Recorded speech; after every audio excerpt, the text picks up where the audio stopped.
And we're on. Hey there, friends on YouTube. My name is Jason, sometimes known as the JTL. This is the Painfully Honest Thing podcast. People get really ticked off when I do silly intros like that. They think it's undignified or something. But I don't care. Woohoo! I think you should do it all the time, man. Yeah, I get all these comments, I get comments all the time like, either your intro is amazing or your intro is stupid. I got really concerned when you told us that your heart went. Yeah, I know. I was legitimately concerned for your health. Yeah. So I'm just trying to be more and more ridiculous with them all the time. Yep. And Viper's on fire. Viper's on fire. Always. Yeah. So here we are, another Tuesday, another podcast. Still in the warm-up phase for our relaunch. Turn that thing off. Sorry, I thought I turned it off. You know what? Actually, that's your fault. That's your notification. Don't blame me for your not being able to police your device noises. Okay. So yeah. Who we got in here? Draftsman Parker is here. Mauricio, Sam Jones, Christopher Hernandez, Jesus Melendez, Axel Beer. Axel Beer? Is that a beer? What? I don't know. We got the man about tech, Mr. Viper. AS is here. STS Tech, Matt Zappa, Larry Robertson. Hey to you, how you doing? Miyobi is here. Mr. DJ KDNB. I don't know what that means. You know who else is here? Simply the Marshall. best. We've got Marshall Mathers in the house. Sean Diggs Tech is here. I'm still not used to that name. I don't even remember what the old name. I don't even remember what the old name. Willis. I gave him a phone. I know that. Willis. It was Willis, and I'm still not used to the new name. Yeah. So I see that we have Simply Beth in the house. Bill Deaton in the house. Yeah. Sneed Mobile Tech. Cameron Harrison. Richard Ratner. Tech for your needs. Holding down the mod spot. Yusuf is here. Garvo 73. Brad Garner. God, if I keep going, it'll be the whole thing will just be me reading people's names. Welcome, one and all. I made 3 different flavors of G Fuel tonight. See this? Check it. 1, 2, 3. Yep. I still think like your colon is going to be like irradiated. The doctor said it's okay. He said it's perfectly fine. He's like, he actually said this stuff is better than that Mio stuff that you squirt in. Yeah, I know. I mean, I like the Mio. Yeah. That's what I went to after I quit drinking. I went to Mio. Viper, don't ask about 6400 because he'll get upset. I am not shooting on the A6400 right now, and I'm really annoyed about it. He was really moody when I logged on here before we went live. He's like, "What? I don't care." I mean, if the lip was any bigger, he'd be tripping over it. I'm frustrated. I am frustrated, and I don't know. It's been one of those days. I had to teach today. It was a good class. Mm-hmm. Although every time I have like a really good, engaging discussion with kids in my class, well, they're not kids; they're adults now. I still feel like they must think I'm a completely insane, like tinfoil hat person. What's the average age of your students? Well, I mean, it's a graduate program, so they're all at least over 21. Some older, so they're like probably median age around 24, 23, something like that. Right on. So, and everybody just so when you finish med school, you have to go through a process that's called the match. And basically the match is you go out and you interview at a bunch of different hospitals that have intern spots, because everybody has to do at least 1 year of intern before they go off to their specialty, whatever it might be. Mm-hmm. So in like January, everybody goes out, they're interviewing. There's a whole process to it. It's really stressful. And then on March 15th, they find out. Well, they find out if they matched on the Monday before the Friday that is match day. Okay. And so basically, like, if you don't match, it means you're only a doctor on paper until you find an internship that will take you. Okay. Well, it kind of makes sense. Yeah.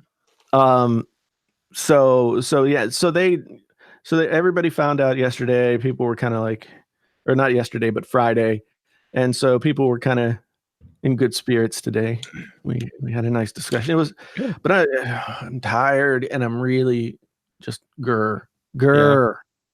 because it's like, I want to use this camera, Mm-hmm. but it's not working the What way camera are you on right now?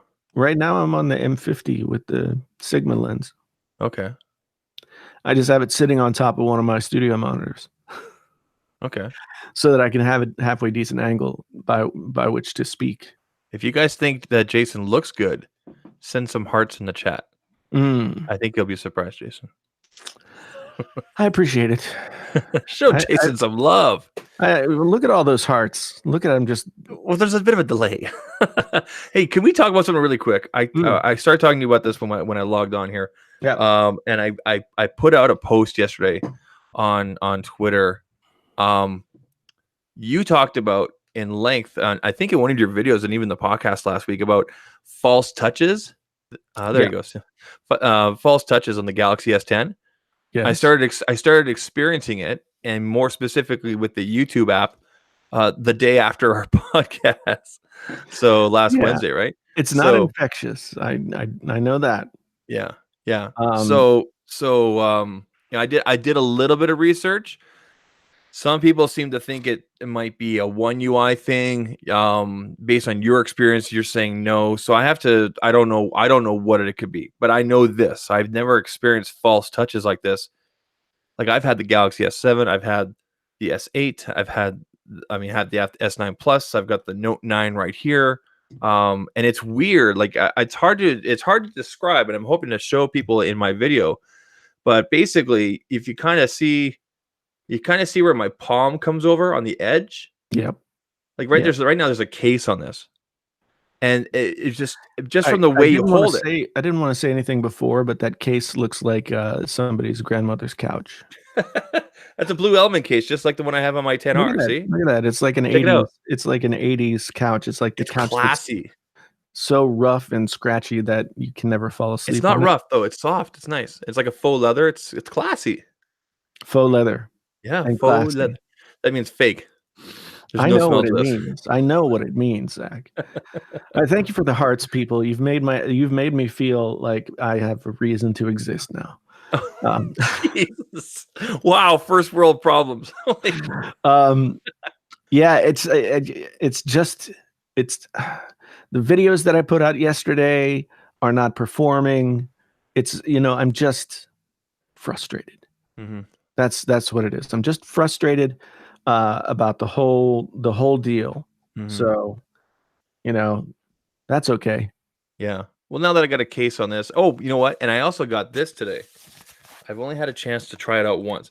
This is so Samsung always comes out like with the coolest, like their own brand of cases, their OEM cases, right? Yes. But they're pricey, right? They're expensive. Yep. And they've always had the LED cover. You know what I'm talking about? It's a folio and it closes over and it does like the LED design. Yeah, it's a great idea, but it works like crap. Well, I've always had success with it. My only issue with it has been it only has one slot. But anyway, this is an LED back cover. Ooh. So it's just like a shell. And you have the phone say, for example, face down. It obviously lifts it up. And you get the little logos on the back here, like text, phone call. It's really cool. So I'm looking forward to showing people that. And the only thing I don't really like about it is that it's got that glossy feel, like glass kind of thing. So, but this has been really cool. This is the first year they've done an LED back cover. This has been really cool. Well, that is cool. I wonder, do they do that with some way through the reverse charge or something? I don't know. It's so there's no battery in this, right? Right. It's somehow charged through NFC through the phone or something like that. I don't. Who knows the technical side of it is like guys like Jeff Springer. Yeah. So Yeah. Yeah, he would know. So yeah, he's like Yeah. less than 5,000 subscribers away from hitting 100,000. I know. I saw that. He's I like saw the it. OG of like unboxings. I know. Him and I Flossie. yeah. I don't know Right? why. I don't know why Jeff Springer isn't and hasn't like gotten bigger than he has to this point. In the time that I've known Jeff, he's always purchased all his own devices and everything. He's really, I'm not suggesting that other people aren't sincere and everything like that, but he's just a real straight shooter. And I know that I think he also teaches like high endurance math or something like that as his full time gig. So Mhm. I'm not sure if YouTube's always been a thing, but Yeah. he's always been on top of the latest Androids that come out and everything like that, right? So Yeah. Yeah. I mean, there's who's that guy? Uh, the it used to be something something something. The Android guy. What's that guy's name? are you talking about He Max would Lee? No. no, he'd say it like in this sing-songy way that was really annoying. Oh, Um, got me, and, man. and now he's like the YouTube tech guy. I don't. Do people not see this? I haven't seen him for a while, so maybe you went away. But he was always no, not Bill Nye. Bill. Not Bill Nye. Ricky, the Android guy. He would spell it that way. He'd say Ricky, the Android guy. And now it's the YouTube tech guy. Really? I mean, you want to talk about annoying intros. That Piper says one. he's still there. Good. Good. I'm glad he's still there. I'll have to look I this. mean, I've watched his videos. There's nothing wrong with his videos, but you know. Yeah, he just kind of did this thing. So Marshall wants to know what am I going to do with the M50 once That's I his get way of the asking for it. a 6400 to work, and I'm not entirely sure that I'm going to be able to get the A6400 to do what I need it to do. Mm-hmm.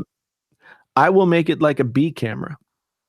Have you thought about reaching out to EPUS He might be able to help you.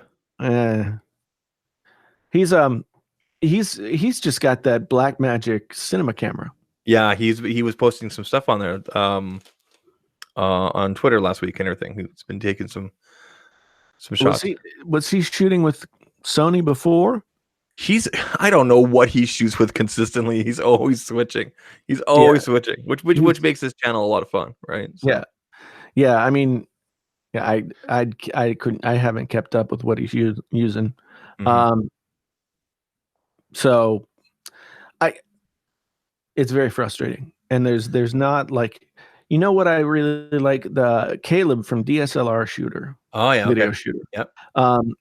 He puts out guides, or I don't know if he does it still, but like when the A6300 and A6500 came out, he put out like full guides like geared toward YouTubers and like the settings that YouTubers would need or find most useful. And so I don't think he's done that he hasn't covered the A6400 at all, although like he did a studio tour and I watched that last night and he has an A6400. I'm sure the video's coming, but not fast enough for me. Anyway. Mm-hmm. We have a question here from Sneed Mobile Tech, JTL and Zach. That's me. Which phones are you running your SIM cards in right now, and what providers? This is AT&T. Galaxy S10 Plus. Yeah, Galaxy S10 Plus, and this is Verizon. I'm using one of these gay wallet cases. Gay isn't happy. I was gonna say, wow, I never heard you. No, gay isn't happy. Okay. Yeah. I never thought that I would use something like this. I like using wallet cases like that when I'm traveling. Yeah, I just like that I don't have to carry my wallet. Yeah, that's why I use it when I'm traveling. Yeah. Yeah. And but it's still kind of annoying, like because I've got the minimum number of cards. Mm-hmm. I've got the minimum number of cards that I can put in here and still like live my life. And it's thick. It's gross. Mm-hmm. Oh geez, I just got a text. Sorry. That was my channel manager. Uh-oh. Oh yeah, yeah. But I've been using this case, and I like it. But I do take my phone out quite frequently. Like when I'm at home and I'm not leaving the house for a bit, I will take the phone out. I did Blue. get scratches. I did get a scratch on my S10 Plus screen. Mm. You know, you could see it in direct sunlight. Blue Oh, Element makes a I wallet feel it. case Yeah. that's similar to this, and it has a magnet. I think in the corners or on the side. It doesn't interfere, so that you can magnetize it into a folio, and then when you don't want to, you just pull it off. It's very strong. I'm not a Interesting. big fan of having magnets near my phone, particularly because of optical image stabilization. Because of those magnets can actually make those things move around, like almost like they're twitching out. Right. Right. I mean, I've only ever experienced it once, but there's a solution right there. I'm on Bell in Canada. Galaxy S10 Plus is my main, and then the iPhone 10R. Yep. I've got a video that I'm going to shoot tomorrow. Tomorrow I'm going to shoot a video. I know that our friend John Prosser will be so excited. It's a S10 Plus versus iPhone 10s Max video. And I know he loves those kinds of videos. So I'm gonna Was have that a that on there. dig? You know, I saw like him complaining about him on Twitter the other day. I know. Anyway, it's not a dig. It's not a dig. It's all in good fun. I've purposely, I'm almost to the point now when it comes to Twitter specifically of just removing it from my phone. I did that. But I feel like if I do that, I'm not as connected. Well, you don't need to be as connected with my community and the community in general. If I do that, I don't know. I took Twitter off of my S10 Plus, which just meant that I started using the iPhone more. So I you know, half measures just aren't going to cut it, I guess. Mm-hmm. I guess. So I can't say your name, but thank you. I thank you for showing up and being here. Much appreciated. There were questions. Oh, I saw that Viper was talking about Jason Vong, who has like a 2.5 hour long setup video for the A6400, and anything that's got the runtime of like an Oscar-worthy feature film is not a video that I want to spend. I don't want to spend 2 hours in that. Yeah.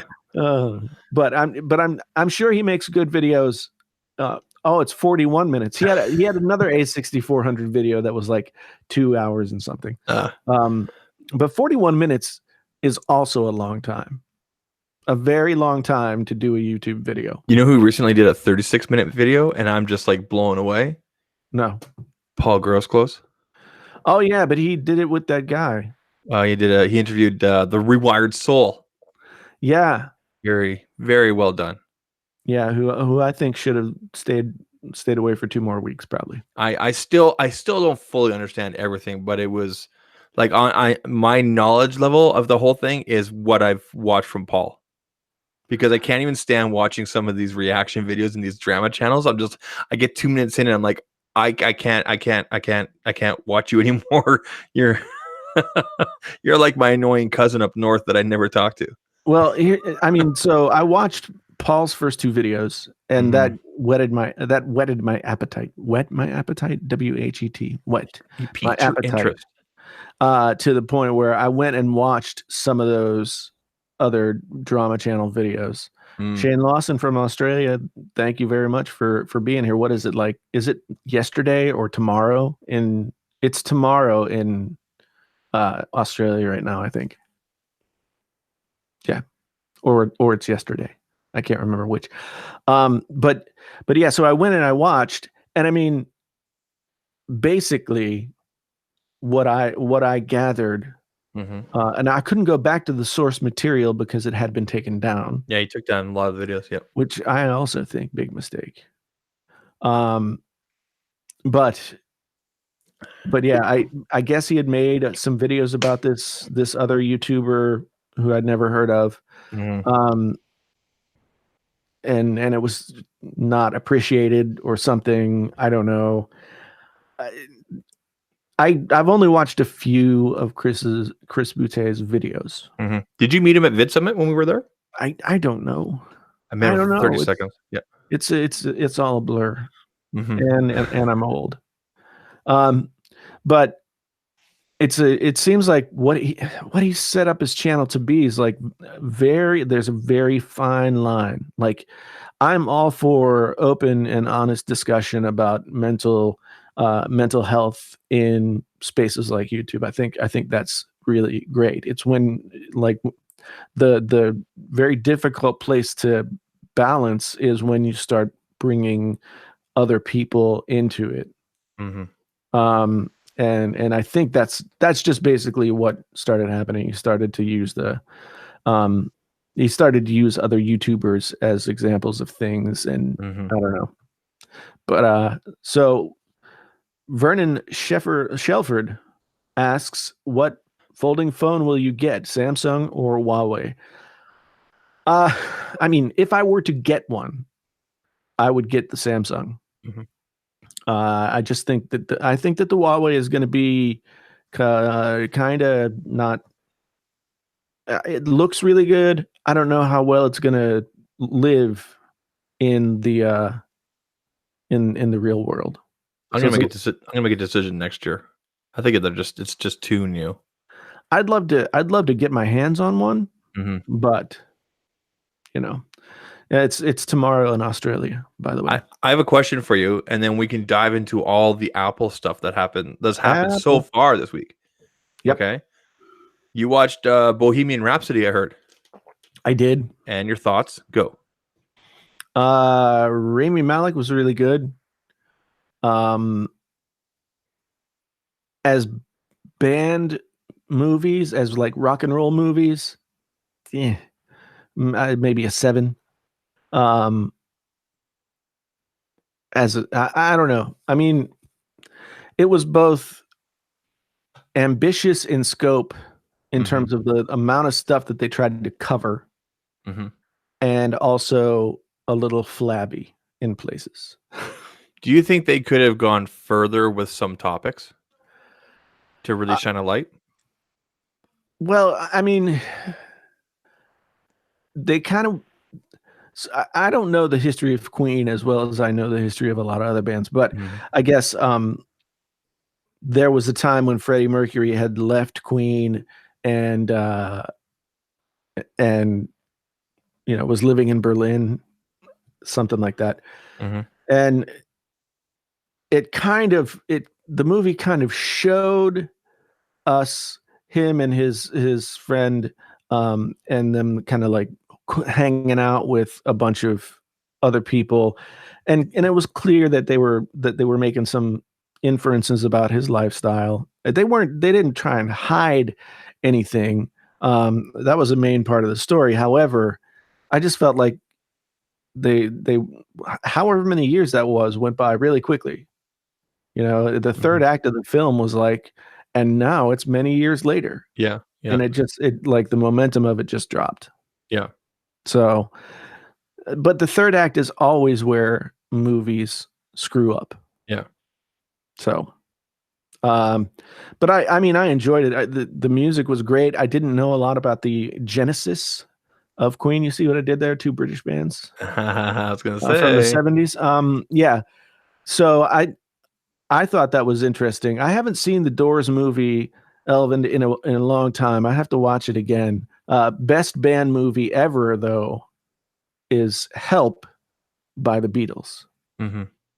And actually, it's not not it's not the best Beatles movie, but it's my favorite. Yeah. The best movie is Hard Day's Night. Yeah. That's the only one I've seen is Hard Day's Night. Yeah, Help is really funny. Yeah. Help is sort of like the Beatles. There was a lot of sort of like silly comedy in Britain at the time, uh, and and when they were growing up, and so they brought in some people who had been on, comedy things that they really liked when they were younger, and it was just kind of farcical, and I liked it. Fair enough. Very quotable too, and if you use the quotes, only people who have seen the movie will know what you're talking about.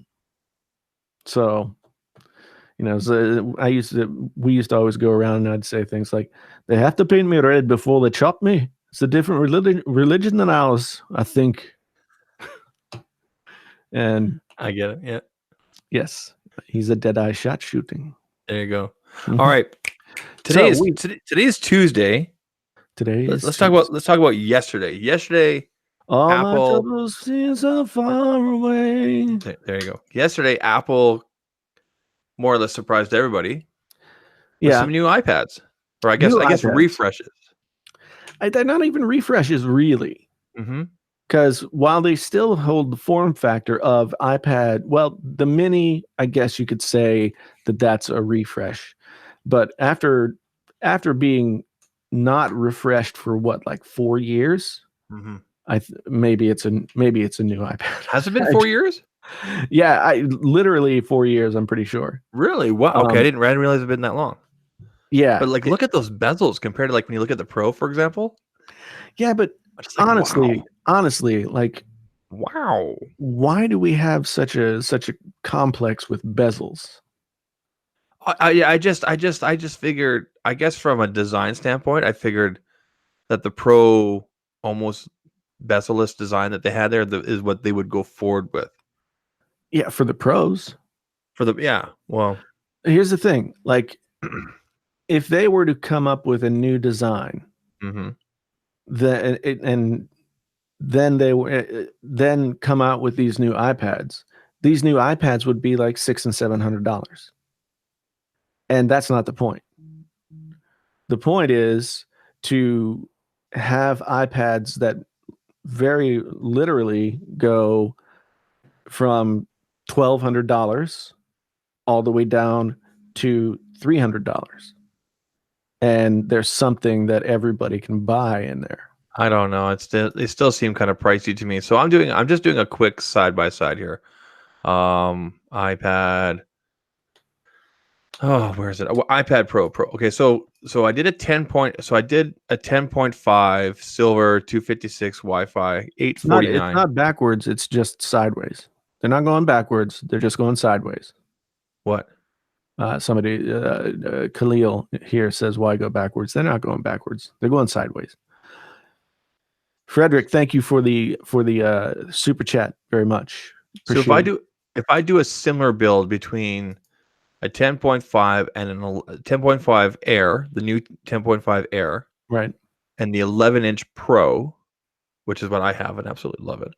The difference in price, it's about a $300 difference, which is the range in which Apple always separates their different product lines. Yeah. I mean, the thing is, these things have the same processor that the iPhone XS Max. I was about to ask about it's the A12, right? Yeah, the A12 Bionic. There's nothing bionic about it. There is nothing bionic. Phil Schiller actually came out and said, like, well, when we called something the blah, blah, blah Fusion, people liked it more and were more impressed with it. So now we just do that. It's just marketing jargon. Yeah. So you're like, it's got a Retina display. No, it's LCD. The Retina display, you have to understand where Retina display came from. Basically, they were trying to find for each of the screens the number of pixels necessary that the human eye would not recognize pixels. Okay. That's why it's called a Retina display. And it also gives them a lot of wiggle room. You know who you sound like? No. Andrew Edwards. Oh, no. Just kidding. It's a compliment, man. It's a compliment. I thought you were going to say Renee Ritchie, and I was like, oh, no. Oh, you guys are almost there. Can you imagine a collab with that guy, you and him? Intellectual overload. It would be fun. It would be fun. I keep trying to. I'm trying to get him to take me to an Apple event. That's what I. It's like the guy who knows everything about Apple. I tweeted this at him. I was the guy who knows everything about Apple and the guy who only knows enough about Apple to really get himself in trouble. I saw the tweet. I remember that. Yeah. So, but he got invited to the not this iPad thing, but he went to the iMac thing. There was an iMac thing, or what was it? What was announced today? Sorry, excuse me. So the iMacs were released or announced today, but what I was talking to him, and I think it was about the June event that's gonna be coming up, because next week we have the next week we're gonna have that. It's gonna be all about the video service, which, I'm if they have the people that they have making new original content and they give it away for free to people who, to iOS users, then it could be pretty cool. It could solve a lot of my problems. Netflix was very specific today. They're like, we're not part of this. They put out a couple. I think that was already clear. I don't think they need to clarify. I guess there's a lot of people thinking that they would be somehow integrated and everything like that, and they sent out an actual press release saying, we're not part of Apple's upcoming announcement. Yeah, I don't know. I think this is Apple saying we're coming for you, Netflix. And I saw somebody talking about this on I think it was a CNET video, and they're like, well, and now we have Apple Music, which is, got a subscriber base of blah, blah, blah. I mean, and is beating Spotify. Yeah. Well, that's part of the reason is because Spotify is crap. I like Spotify. I hate Spotify. I like how it finds can't ever find anything to listen to. Really? I just hit the thing where it says, stuff we found for you or a list we made, and I'm like, okay, I can dig this. Oh, you mean like I'm a lazy bastard, I'll just play this? Yeah, exactly. I ain't got no time to go look for stuff. Yeah, I have to admit, I'm a big fan of the playlists. I think Apple Music makes better playlists than Spotify, and I think that they also are better at suggesting things for me than Spotify ever was. Spotify, Tidal, all those things, they seem to have a real bias toward more contemporary stuff. And if you don't listen to at least some quotient of contemporary music, then they get really confused and they don't know what to suggest to you. Yeah. But Apple Music, I mean, they are the only streaming service that's come close to, like, when I go to the For You section, the only streaming service that has made me almost feel the same way that I felt when I would go to my record collection and like flip through and find something and be like, oh yeah, I haven't listened to that for a while. They suggest albums every day. They have playlists. They have a favorite, your favorites or my favorites or whatever playlist that's updated every Tuesday. So that's always like if I don't have time or feel like looking for something, I'll just pop that on. You know what I did the other day? So the Beatles made 12 albums, right? The last being Abbey Road, although Let It Be came out last. And I found this playlist on Paste, I think, of what this writer thought the next Beatles album would have been had the Beatles not broken up. By taking the best songs from each of the 4 Beatles solo stuff from that immediate period after they broke up. Okay. Actually pretty good record, because I put it together in a playlist on Apple Music and I've been listening to it. Pretty good. So anyway, wasn't there a Beatles album they released with unreleased stuff and everything like that? Like it had that single on there, Fly Away, and everything like that? The Beatles Anthology was a collection of outtakes and different takes and that kind of thing. Free as a Free Bird. as a That's what. Bird, and then Yeah. there was another song too that I'm not remembering right now. Okay. But yeah, Free as a Bird actually was a John Lennon song that was recorded on like a cassette recorder. Yeah, they had to like clean it up and everything. Yeah. Yeah. So, which I kind of like that song. But Mm-hmm. anyway, we should get back to what people care about here, which is iPads first. iPads. I think that the iPads are just they just fill out the lineup. I still think they're a little pricey.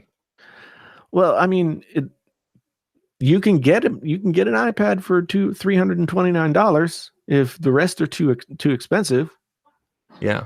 And that is not overly expensive by any stretch of the imagination for something that is of the quality of an iPad. Oh, you're talking about the new Mini, right? No. The iPad, just the iPad, the one that came out last year, Okay. starts at $329 for 32 gigs, and it's basically the iPad Air, the iteration before, but it has pencil support. Okay. So, and I mean, I got my wife one of those iPads for Christmas. She reads books a lot, and she reads almost exclusively on, the iPad that we did have that she washed, Mm-hmm. and it died. So I got her this one, Yeah. and for her, she likes sometimes she'll do some drawing or coloring stuff if she's just sitting around watching TV or whatever, but she'll sit there and read books and maybe do some light web browsing for $329. I mean, that's a really good machine that'll last for a really long time for somebody who has really basic needs when it comes to what they want out of an iPad.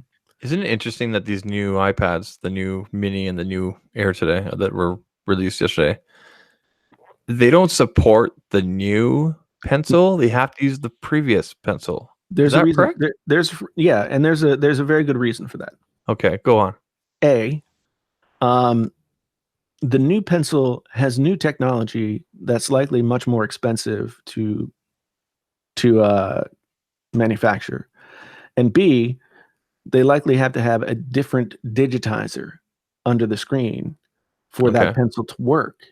I would imagine since the other pencil technology has been around now for a while, um, it's not as expensive. And somebody else mentioned in a Twitter thread that I think it was Roberto had a Twitter thread asking this same question. Uh-huh. Somebody else also mentioned that like there's the tech that has to go in there to recognize and charge the pencil. That's true, yeah. Yeah, so there's a lot of tech that goes into the new pencil that doesn't exist in the old pencil. So they use the old pencil, which is perfectly fine. Which I mean, they probably have a surplus stock anyway because of the new Pros that came out, right? So right. Well, that makes I sense, mean, right? yeah. So like the 2018 iPad used the pencil, totally fine. Mm-hmm. I mean, but to have a Mac Mini and another iPad with a slightly higher spec than the Mm-hmm. 2018, and to have pencil support, I think that's like, this is one of those times where Apple actually did something that makes sense, and Mm-hmm. everybody is saying it. Everybody's complaining about it. It's just bizarre. It's like Apple actually did something that makes sense, Yeah. and everyone's complaining.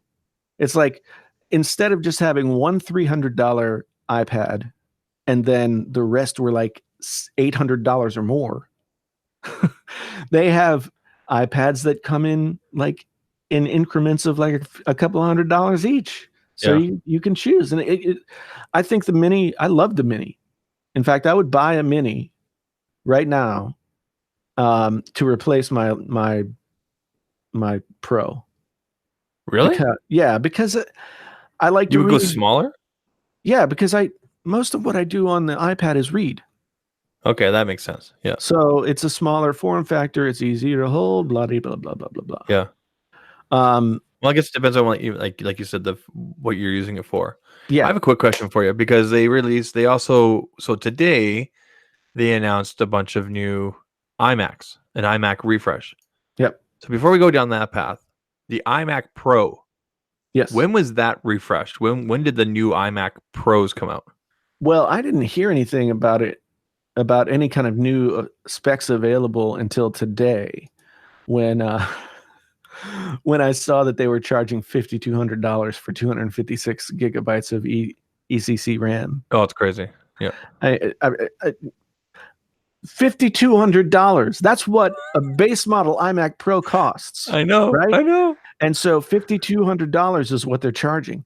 And I was just like, this is insane. Yeah. But I don't know that I somebody correct me if I'm wrong, but I don't think they changed anything else in the spec. I don't think they are supporting new chips or anything like the new iMacs are. It looks like a spec boost, but I guess my question was, when did the iMac Pro come out that has the 5K display and everything? December of 2017. So it is over a year old. Yeah, but there's no reason to refresh that computer like No, regularly. it's pretty badass as it is. Yeah, Because here I'm thinking of getting a Mac Mini. Yeah. With similar specs as my MacBook Pro. And the only reason I want to go that way is because I love this 35-inch right ultra wide that I have. And the iMac Pro and the iMac are not as wide. Even though, I mean, it'll be Mac software that I'm running and everything like that, so it'll all be optimized and it'll look good and everything like that.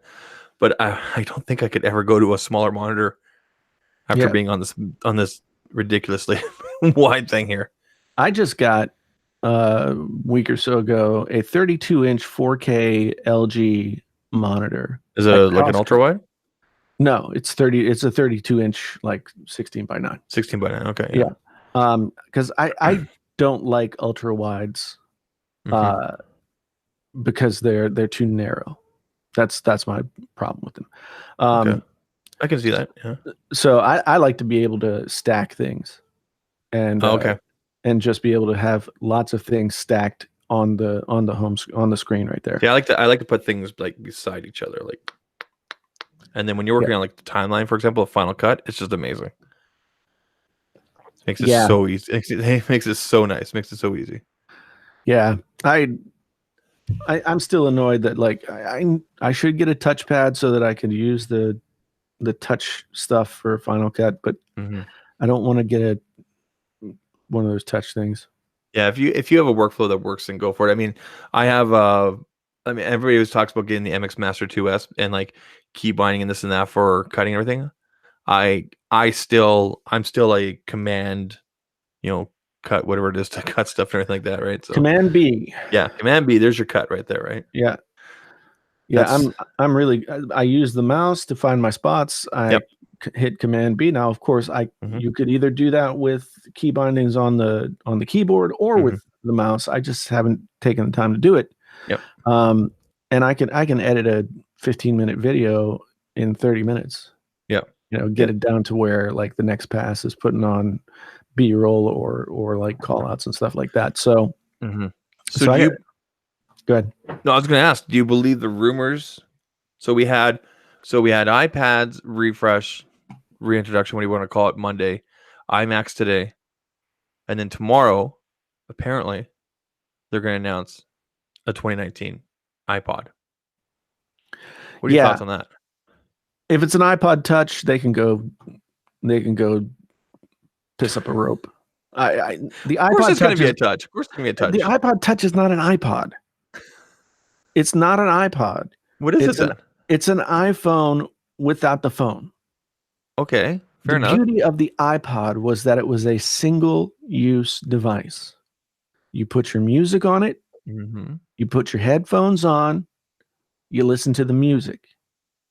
And that was the beauty of the iPhone. Now, iPod Touch, you can put your music on, or you could play Flappy Bird, or you could, get on Facebook or any of those Flappy things. Bird? Yeah. So stressful. So I don't think that the iPod Touch is an iPod at all. It's like it's either like the smallest iPad that you can get.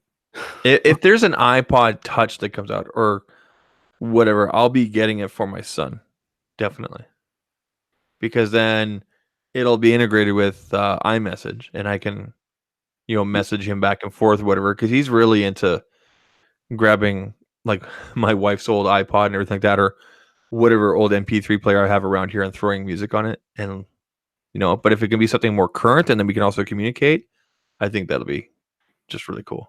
Yeah. I mean, well, that's what we did with our kids when they were younger. Mm-hmm. I mean, that's again, one of the reasons that people love iMessage is, you could give your kid an iPod Touch and they could, take it with them to school or out to the movies with their friends or wherever. And as long as they're in Wi-Fi someplace, you can text them and they don't have to have a smartphone.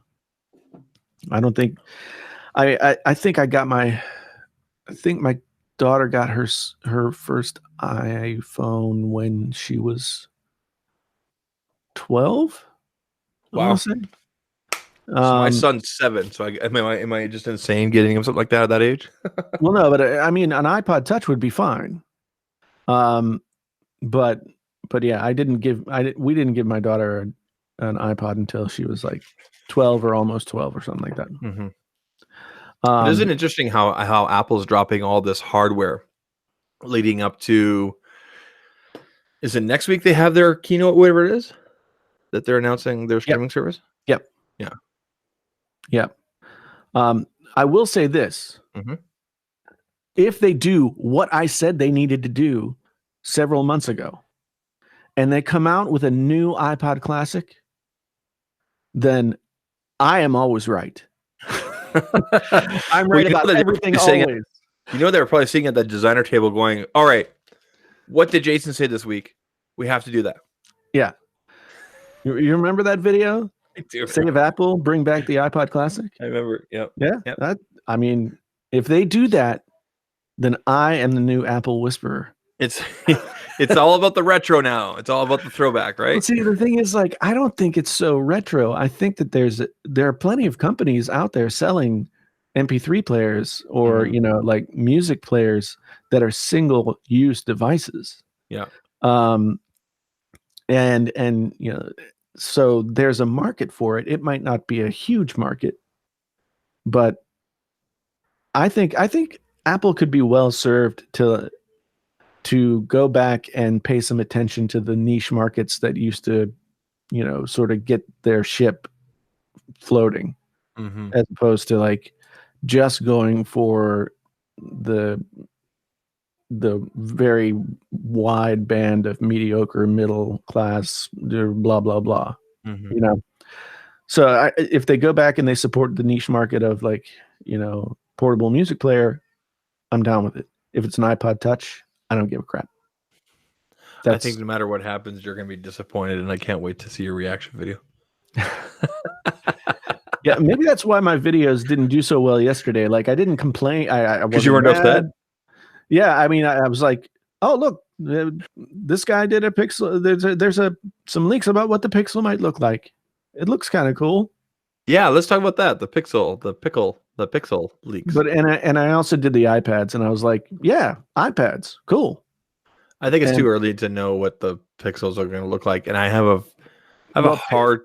The whole reason that this is happening is that there was a patent rendering, like a patent drawing, that showed the double bug eye cutout, right? Cutout, just like the Galaxy S10 Plus has. Yeah. Yeah.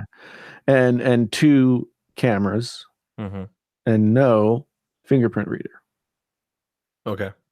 So this guy, that phone designer who graciously allowed me to use some of his stuff in my video and my thumbnail, he just basically came up with a mock-up that sort of had Pixel styling from like the Pixel 3 styling, but had those aspects added in. I think it looks a lot like the S10, S10 Plus. Yeah. Do you think? Okay, so are these concepts, or are these based on supposed rumors, or we just don't know? Well, I don't know. It depends on how you want to define that. Because the guy I go to all the time for all my leakage information that I know is always accurate is not Venya, is not Geskin, because he does a lot of concept stuff. Right. And I'm not saying that he's not accurate. I always go to OnLeaks. Mm. I always check with him or Evan Blast, EV Leaks. Right. But I find that OnLeaks lately in the last couple of years has been more on top of things, and I haven't seen anything from him. So as far as I know, it seems like concept stuff right now to me. Well, I mean, it's conceptual in the sense that we don't know anything more than just this patent drawing. Yeah. But I mean, if Google is filing this patent drawing, then I think it's fair to assume that might be where they're headed with that phone. Zunes were great, by the way. We'll talk about Zunes. Oh, I had a Zune. Yeah. That might, I think it's fair to say, like, that might be the direction they're going with the phone, and you could make a pretty solid concept out of that. Yeah. I mean, it's not rocket science anymore. Everybody's going to do what whoever is doing the new thing is doing. That's just going to be how it works. It just because we had a lot of conversations about this last year with the whole Pixel release, and everybody's like, "Oh my God, there's an Ultra coming and this and that." And in the end, I mean, Google ended up doing their own thing with the big ass, the bucktooth notch, the bucktooth notch and everything. Yeah. Because we have to remember, at the end of the day, it's not you and I, and even the people in the chat, necessarily even the people that'll be listening to this later on audio, that run the market, that help determine things. It's the average consumer. It's right. Well, let's be honest. Like, Google's not setting any sales records. No, I mean they'll release their numbers, and they're always, I mean they're not bad, but they're not like Apple numbers, right? I mean, right now in the North American smartphone market, the Google Pixel is an also ran device. That's all there is to it. People will say, like, "Oh yeah, well, it's more people are buying it, they're picking it up." Yeah, but Google is in a bad place right now, because if the first phone wasn't perfect, okay, it's the first phone, right? So they get a little bit of a pass. Second phone, people get to be a little bit more ticked off that they can't get it right. Yeah. Third phone is an out and out disaster on many fronts. Yeah. I don't know that they have the goodwill of the people left to have a viable phone business. See, I still have this conspiracy theory, if you want to call it that. So we know that Google is working on their next operating system, Fuchsia. In fact, it's already been loaded on some Honor phones to be tested. Okay. I'm still of the opinion that when Google got rid of the Nexus program and decided to do Pixel, it was their way of saying, of going, okay, can we do something premium that people are going to pay for, like an Apple, whatever. Let's do 3, 4, 5 years of Pixel as a beta experiment before they do Fuchsia, because with Fuchsia, unlike Android, they have control of not only the software but the hardware. See, I think if they were going to do that, it would have been maybe a 3-year cycle. Where's my tinfoil hat? And we would have known that that's what they were going to do from the start. I mean, they're not going to go public with that. I mean, why wouldn't they? What, they're going to tell people that, hi, you're hi, Mr. Customer, this is a beta program? No, it's not a beta program. They're developing their phones so that they can eventually put their own operating system on it. I mean, Samsung has basically said the same thing. They yet to do it, but we've known about Tizen, or whatever they call it, Samsung, whatever they call it these days. I mean, we've known about it for years. The thing is, like, now we're in year 3 of Pixels, going into year 4, and if their goal was to make premium devices to get people used to paying those kinds of prices for the Google devices, they have failed miserably. I mean, A lot of people will go out and buy Pixels when they're $25 a month Mm. on contract, but they ain't gonna pay. They're not gonna pay $40 a month for a Pixel. Yeah, I mean, right now the Pixel I think is like $250 or $300 off the usual price, whatever it was. Yeah.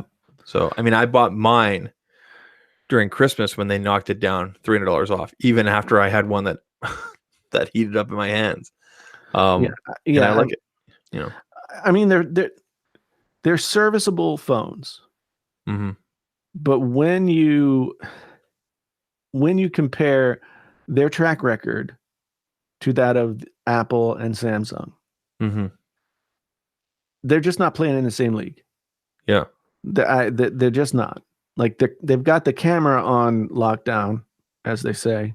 Yeah. And I mean, it says something that that people like Michael Fisher carry a Pixel only to use the camera. The camera. Yeah. Yeah. And his daily phone of choice. I almost said it, didn't say it. His daily phone of choice is a BlackBerry Key 2. Yeah. You know? Yeah. So I mean, and they do some really impressive things with the camera. Mm-hmm. But the software is outstanding. Yeah. Yeah. But if they don't come out with a product that is nearly flawless, then they're done. Yeah. They might already be done. I don't know. I still look at what they're doing right now with the Pixel line, and you have to admit that the Pixel 3, in terms of in terms of where the Pixel 2 came from with how thick it was, and it did, in my opinion, I felt the Pixel 3 felt and looked more premium than the Pixel 2. But I still feel like when you're comparing Pixels, I'm not comparing a Pixel to a Samsung or anything like that, but I still feel as though the Pixel program, they're just learning from all their mistakes.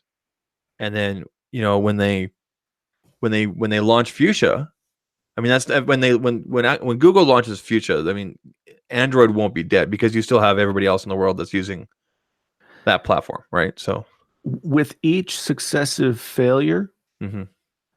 they are making it less and less likely that anybody cares about Fuchsia. I mean, who's heard of Fuchsia outside of the tech community? But it doesn't matter. I mean, people know that there's a Google phone, and they know that the rumblings and conventional wisdom is that Google makes a phone and it's had problems. Mm-hmm. So you're gonna sell them a brand new operating system that's never existed, and it's not Android like they have known before, and they're gonna somehow magically pay you $1,000 for a phone that you haven't proven you can make yet. Mm-hmm. With an operating system that is brand new and is probably going to shit the bed for the first 2 years that it exists. Yeah. I don't know. I just have the hope that that's what they're working towards, because it'd be really cool if they could just learn from all these mistakes and then come out with something at Fuchsia and we just kind of blow everybody away. And, wow, I mean, it's clean, it's polished, it feels, it looks, it's everything. See, I don't think Google learns from their mistakes. I think they just move on. Yeah, well, look at Inbox. They just shut it down. Yeah. I mean, they had 900 different messaging apps. Yeah. And they just ditched a bunch of them, and they still don't have a decent messaging app. Yeah. Yeah. Thank you, Jake Wilson, for the super chat. Like, I'm not even British pounds. I'm not even using. I normally put Android messages, their messaging app, their text messaging app, on all my Androids. This Galaxy S10 Plus, this is the first time I'm using the default. Yeah, I'm using the Galaxy texting app. I like it. I do like it too. It's a little. I mean, it's a little cartoonish-ish. I don't know. I put it on dark mode. Yeah. It's got it's got colors. I don't know if you guys can see this, but I got a new wallpaper today. Check this out. It's the Punisher. Yeah, that's good. I like that. So there's the cutout. Yep. It's cool, right? Look at that. Yeah, Jomo was rocking some new ones today too. That one is pretty cool. Yeah. That one is pretty cool. I like it a lot. Jomo had the Switch. Xbox controller. Yeah, and the Switch. Yeah. And then he also had a MacBook, which I thought was I found this RoboCop one. but the double cutout makes his head look really weird. I Makes was him look really like hoping to use it makes him because look like Bender from Futurama. sort of, yeah. And here's this Superman one. So it's just Superman in the middle, and it's using his laser eyes up to the cutout. Mm-hmm. I thought that was cool. Yeah. So there's a whole Reddit thread on these. See, Tons in there. I think all those things are really cool. Like I like this one. Yeah, Because yeah, you're still rocking the purple. Yeah. I don't know, with the Samsung phones, colors look so great on the Samsung phones. I like to be colorful. Yeah. It doesn't seem like I care too much about iPhones. I just use this. Geonosis, you're wrong. Just kidding, buddy. Glad you're here. Yeah, I don't see it as cartoony either. I think the icons are too big. Yeah, that's the one thing I noticed right away. Now I have not. I could put One UI on my note, and haven't done it yet. Because I really want to do a comparison and everything like that. I mean, I don't mind it, but I can see how people were like, "Oh, it looks kind of cartoony, this and that, or whatever." But it doesn't bother me at all. I mean, One UI is by far the best iteration of any skin that Samsung has ever even considered using. Completely agree. Yes. It's so much easier to get around. I don't get anxious just not knowing what I'm supposed to do with the phone. Like they've somehow figured it out. They've made it a lot easier, and it's a lot more. I don't like using the word streamlined. It just seems more fluid and easier to use. Yeah. My wife, for example, she used to be like, "How do I change something?" And she would hand the settings to me, and I'd be like, let's look together. And now she can do everything on her own, right? Yeah. So, yeah. I mean, and she's an average user, right? So, I think that speaks well to it. Right. Yeah. Yeah. No, I mean, it's a great phone. The S line. I mean, as I've been saying ever since I first saw it, they came out fire and they set the bar. This is what everybody's going to be chasing for the rest of the year. Did you end up scanning your fingerprint again to get past the whole not always working thing? No, No, I didn't. And you want to know why? Because I shouldn't have to. I know you shouldn't have to, but I mean, you can still. That's what I did. Yeah, I know. That's my whole point. And because trust me, 1,000 people in the comments in my videos have been like, you scan. One guy was like, scan both thumbs back and forth. Like, what the hell are you talking about? I scanned mine originally to get one thumbprint. I scanned mine originally like this, like as if I was normally holding the phone, and then I did a second time, just kind of like if I was holding with my left hand, and I think I've had 99.5% of the time always good. Yeah, I've only had a couple, literally in the last week, maybe 2 or 3 times that it didn't unlock when I went to press.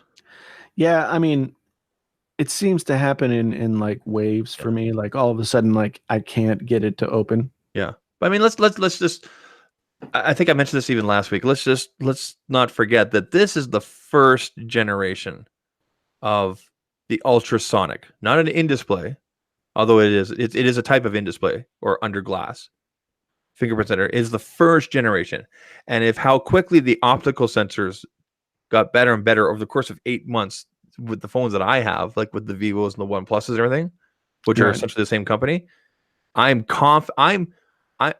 almost confident to say that I bet you the Note 10 will blow this out of the water.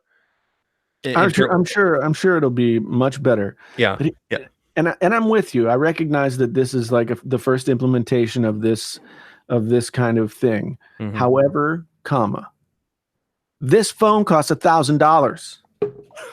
Yeah, and it should work right away. It should be simple, right? Yeah. The phone costs $1,000. So if you're selling me $1,000 phone, I don't want to have to get frustrated because it won't work the way it's supposed to. But would you make that a talking point or a reason to not get it? No. I mean, whatever. It's not that bad. Dane Jacobson former student of mine, now fancy doctor. Thank you so much for the super chat. I put the post-apocalyptic novel in the drawer, as they say. It may come out of the drawer sometime. I have like what they call a rural noir mystery book that's pretty much finished. Cool. Well, might take me a couple more months of work, but I haven't worked on it since October of 2017. So yeah, that's that.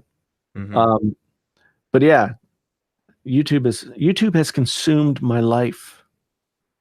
Consumed my life. Do you think Janos is asking here about the ultrasonic on the iPhone? Do you think Apple's more likely to go in display with some sort of technology like that, or put a fingerprint sensor possibly on, like, say, the power switch, like they did with like Samsung did with the 10e? They're not gonna have ever again a fingerprint anything. You don't think so? Ever again? Never again. Never again. Face ID is going to be the way that they go. And the fact that you have to swipe up, I mean, if it unlocks right there, like, you know, it makes sense. It makes sense to me that you have to swipe up to get it open. Yeah. I mean, it's nice that you can lift it up and otherwise, like, how would you, like, say you would just want to pick it up and you want to see your notifications. I don't want my phone like automatically opening. I just want if I want to see the notifications. So I think that's a design feature. It's a feature, not a flaw. Well, maybe that should be a feature that the user should have a chance to pick or choose, like whether they pick up and they can see it or they have to swipe. They don't work that way. I know. Apple gives you one option. Apple and it's like, says this is how you do it. They're like Ford back in the day. You can have any color you want as long as it's black. Right?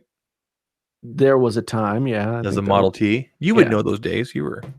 Yeah, I was but a young lad in those days. Thanks. Yeah. Just kidding. Yeah. I don't see them ever going to anything like Face ID. I don't care what people can hate on Face ID all they want. I tell you what, you pick up your phone, it looks at you, and it's unlocked. Yeah, it works. It's freaking magical. And I will say that Apple hasn't been given enough credit for exactly how impressive it is that they've been able to do that. Nobody else in the 3 years that we've had Face ID has been able to come close to replicating what it does. So kudos to them. That's what they're going to use. Face ID on the new iPad Pros, even better. Yeah, it's pretty wild that you oriented anyway, and it just knows to look. Yeah, I mean, I get a lot of like camera covered notifications because I'm holding the thing, but yeah, I mean, it's even more impressive to pick up your iPad and it's just like ready to use. To me, that's like this. Yeah, I mean, I'm looking at mine, always on display. I can tap on it a couple of times and I can use my finger. That's not working. There it goes. And I can do all that, but that is nowhere near this flip. So I thought you got rid of the red one. No. No. Okay. Still got it. iPhone XR? Yeah. Arr. Yeah. I got it. We kind of skipped over the iMacs, and I got some problems. Okay, let's go back to the iMacs. Yep, I'm gonna bring it up here. Got some problems with the new iMacs. Okay. I mean, I think it's great that they have refreshed them with newer processors, right? Yep. Great. Tech specs. Here we go. Yep. I think they still come with 8 gigabytes of RAM.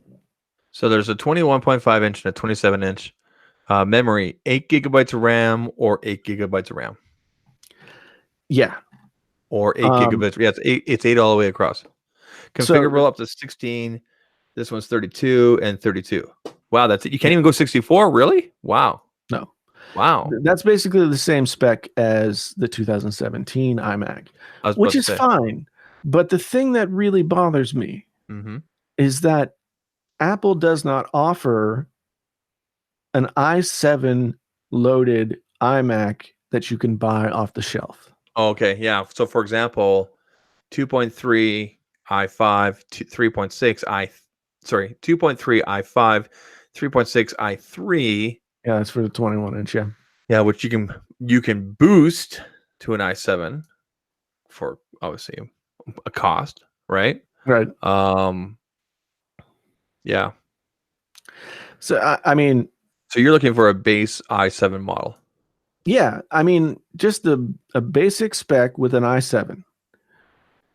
I know that these i5 chips, I mean, they're 6-core chips and they're good chips. I know that. However, it just seems to me like cutting your nose off to spite your face to not offer that highest spec. And Apple's response would be, well, it's not a pro device. It's a, plenty of people, in fact, use the iMac for professional use cases. Oh, if you look at their lifestyle marketing and everything like that, you can access here through the press release here. They Right. show all that professional stuff. You know what's funny is it has a headphone jack.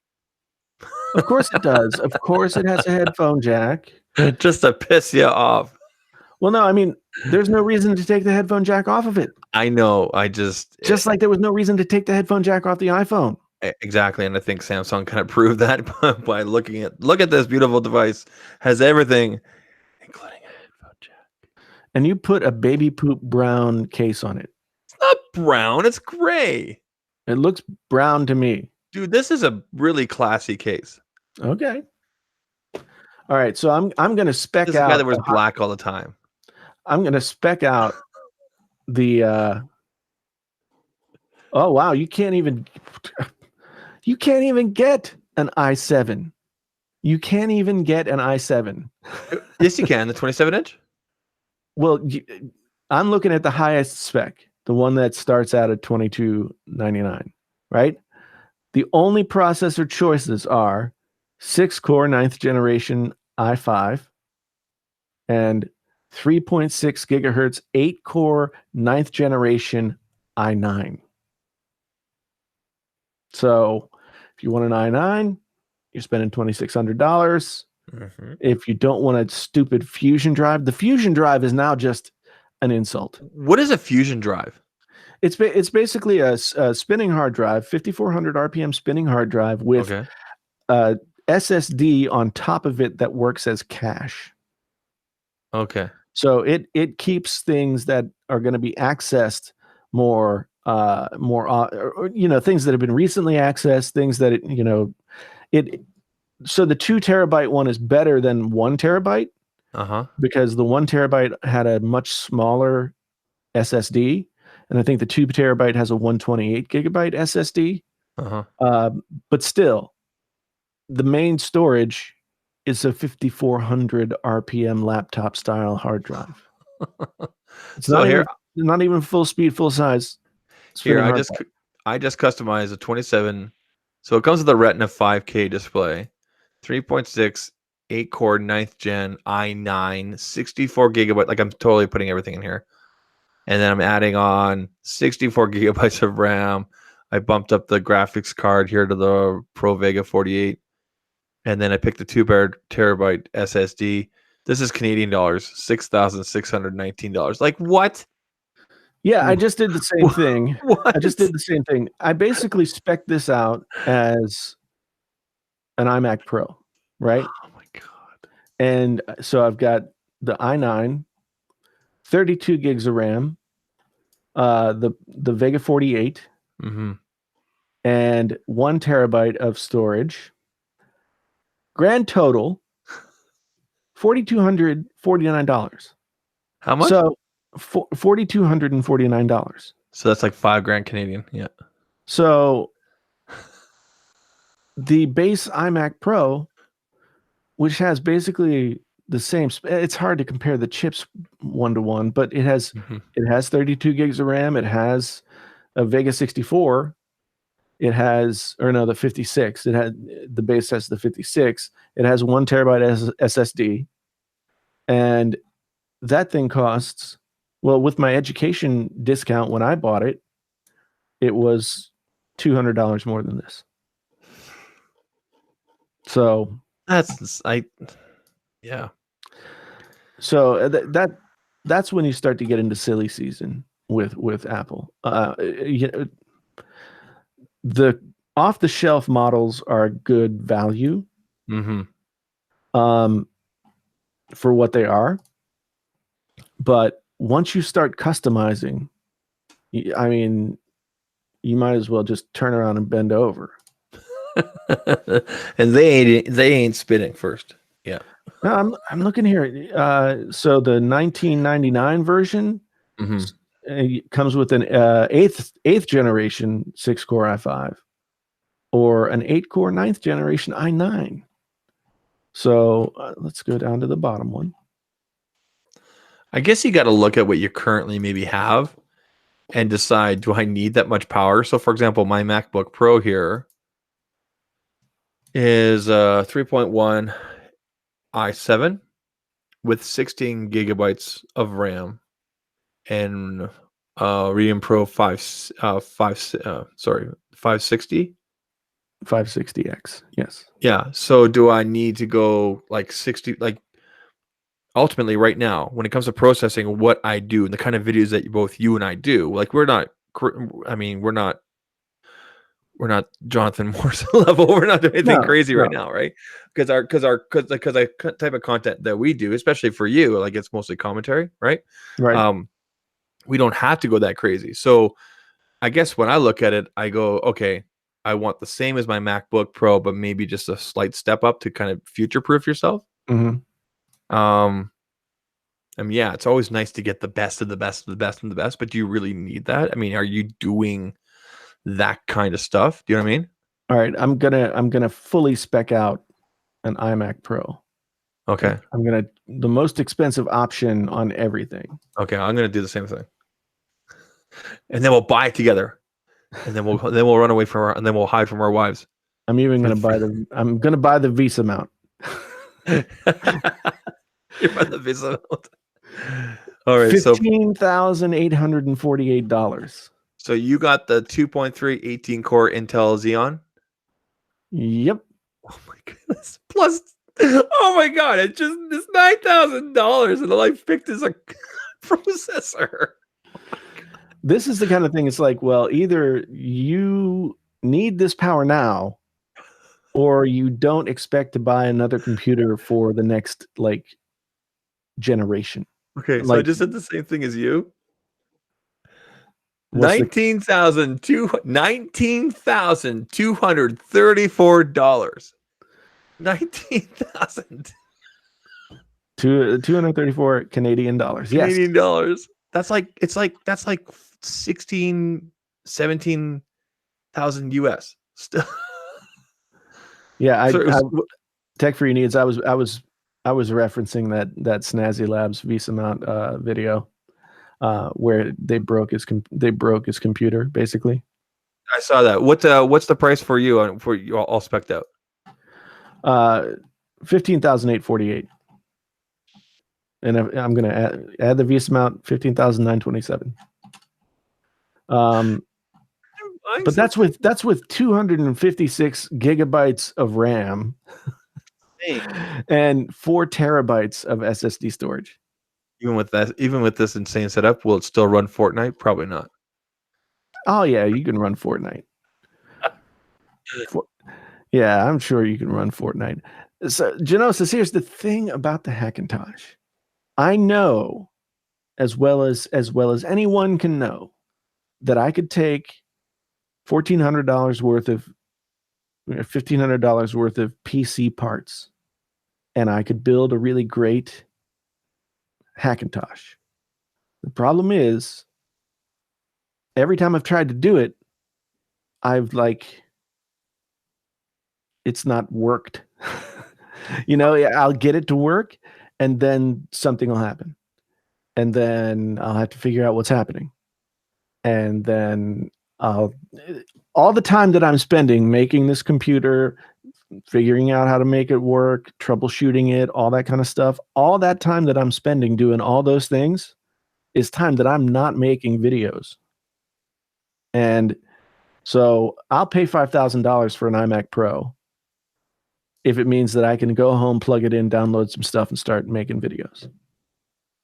That's the long and short of it for me. So my MacBook Pro, like I said, is a 3.1 i7 16 gigabyte. Okay. Right. Now, if I want, like you and I were talking about this, how I want to have this more on the go but I love my 32-inch wide. That's why I don't want to go to a iMac, right? Because it's not as wide. I just love this wide thing here. So this is 3.2 over here. This is 3.1, so practically the same. And then I bumped it up to an i7. Right. Now I currently have 16 gigabytes of RAM, and like I was telling before, that's working perfectly fine for the type of stuff I'm doing. Sure. So I've boosted this one to 32 just to kind of somewhat future-proof, right? Right. And then if I do the Rene Ritchie route, which is just go for the base SSD and then just like do this kind of thing, right? Right. Right. It comes out to 2,359, which I think is fair. No, I think so too. So okay, I'm gonna even if I went for a 1 terabyte, it's 3,000. So I'm gonna spec out a Mac Mini. Mac Mini that I would use, right? Okay. I'm gonna give it 32 gigabytes of DDR4 because I don't think I need that, but I'm gonna give it to me anyway, right? Yep. Right now, the iMac the MacBook that I have is a 256 gigabyte hard drive MacBook. Naming conventions, MacBook. Yeah. So, and I just basically work off of something like that Samsung drive. It's a G drive. Yeah. Solid state. Everything I do for this is all Zach Talk Stack. Everything in here. Yeah. Yeah, and basically that's the same thing that I have. So leave it at 256. I don't think I need 10 gigabit Ethernet. Well, yeah, I don't understand the jump up. I wouldn't. We don't have that kind of service here, so yeah. Well, that's for business people. Yeah. So people who are using these things as servers and et cetera, et cetera. And there are a lot of Mac Minis in service as servers out there in the world. $18.99. $18.99.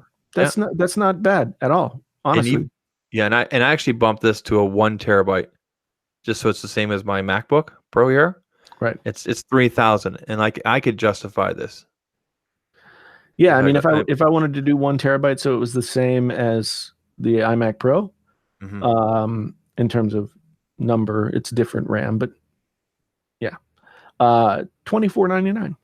Yeah, not bad. $24.99.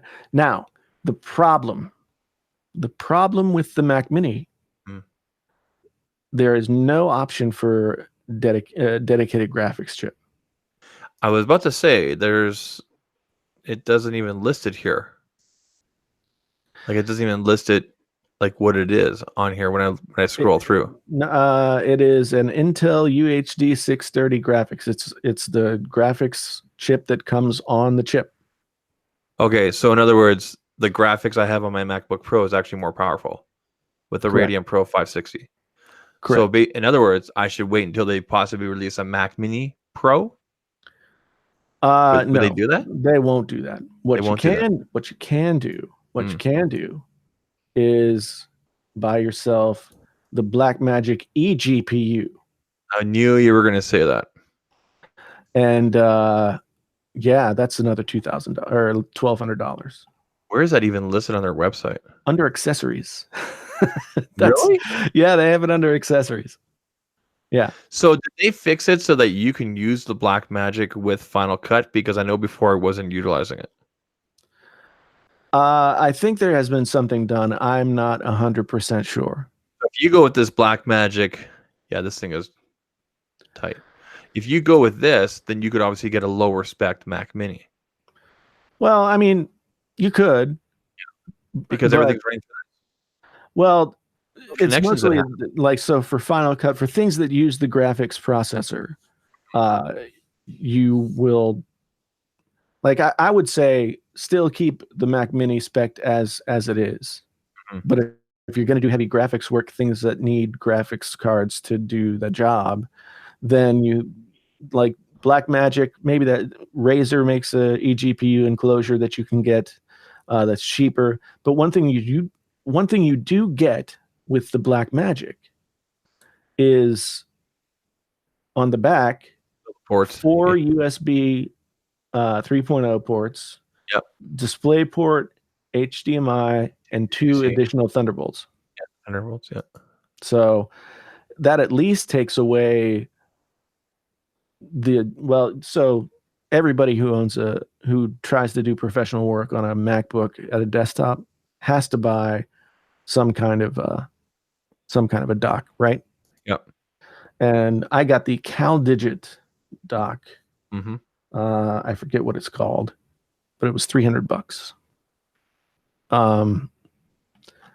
Yeah, so I could instead have just gotten the Blackmagic eGPU and used a more powerful, like say a Vega processor in here. But when you go through an eGPU, you're really looking at only getting 2/3 of the performance that you would out of that graphics card if it was plugged into the motherboard. Yeah. So CJ Knows Tech is in the house. Yeah, CJ, you missed it. We just spec'd out a fully spec'd out iMac Pro. It's like well, we did the Pro. We did the Pro, but we did the iMac too. The iMac fully spec'd out, $4,300, and the iMac Pro fully spec'd out with this new $5,000, $5,200, 256 gigalits of RAM option, $19,000. That's all. 19,000. Just, just one soul. Yeah, I mean, that's almost what my car cost. Yeah, and I bought it new. I can't imagine. Yeah. Anyway, you know what? You know what? The stupidest things. I've done lots of stupid things in my life. No way. I have. It's true. It's I true. mean, well, maybe they seem stupid to other people, but to me, they sometimes made sense. Buying a brand new car is stupid. That's well, yeah, you lose like what 40% of the value as soon as you drive it off the lot. Well, not 40.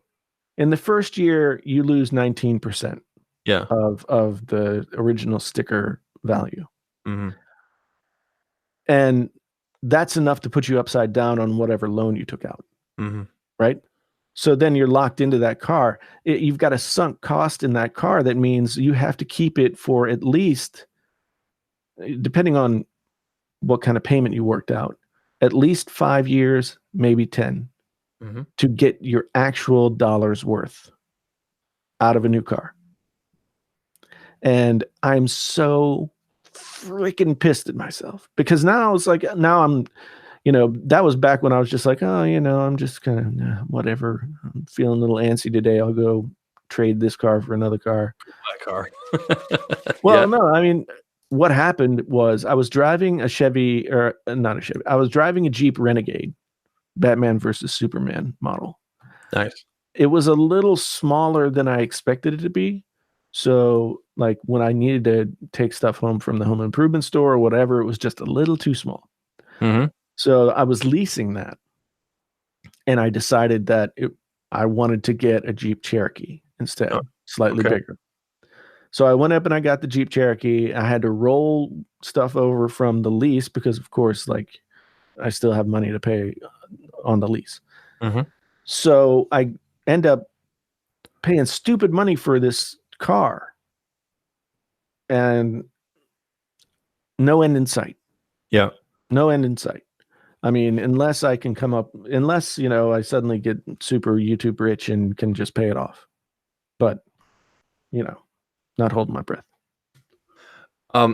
Speaking along that same kind of thinking, everything, I believe it was Droid Life that it did an article. I think it wasn't last week. It was the week before, talking about, and this is something we've all known before. People always talk about how you can buy an iPhone and like later on sell it for like you're not going to lose as much value as compared to like an Android. Correct. And the whole article is about that, and especially about how like Samsung's, for example. I think what I'm just going off of memory. I'm actually trying to find the article right now.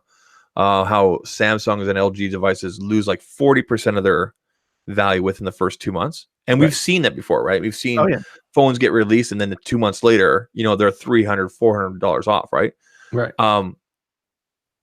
That's actually really good news for people that maybe they want the newest technology, but they don't need it right now.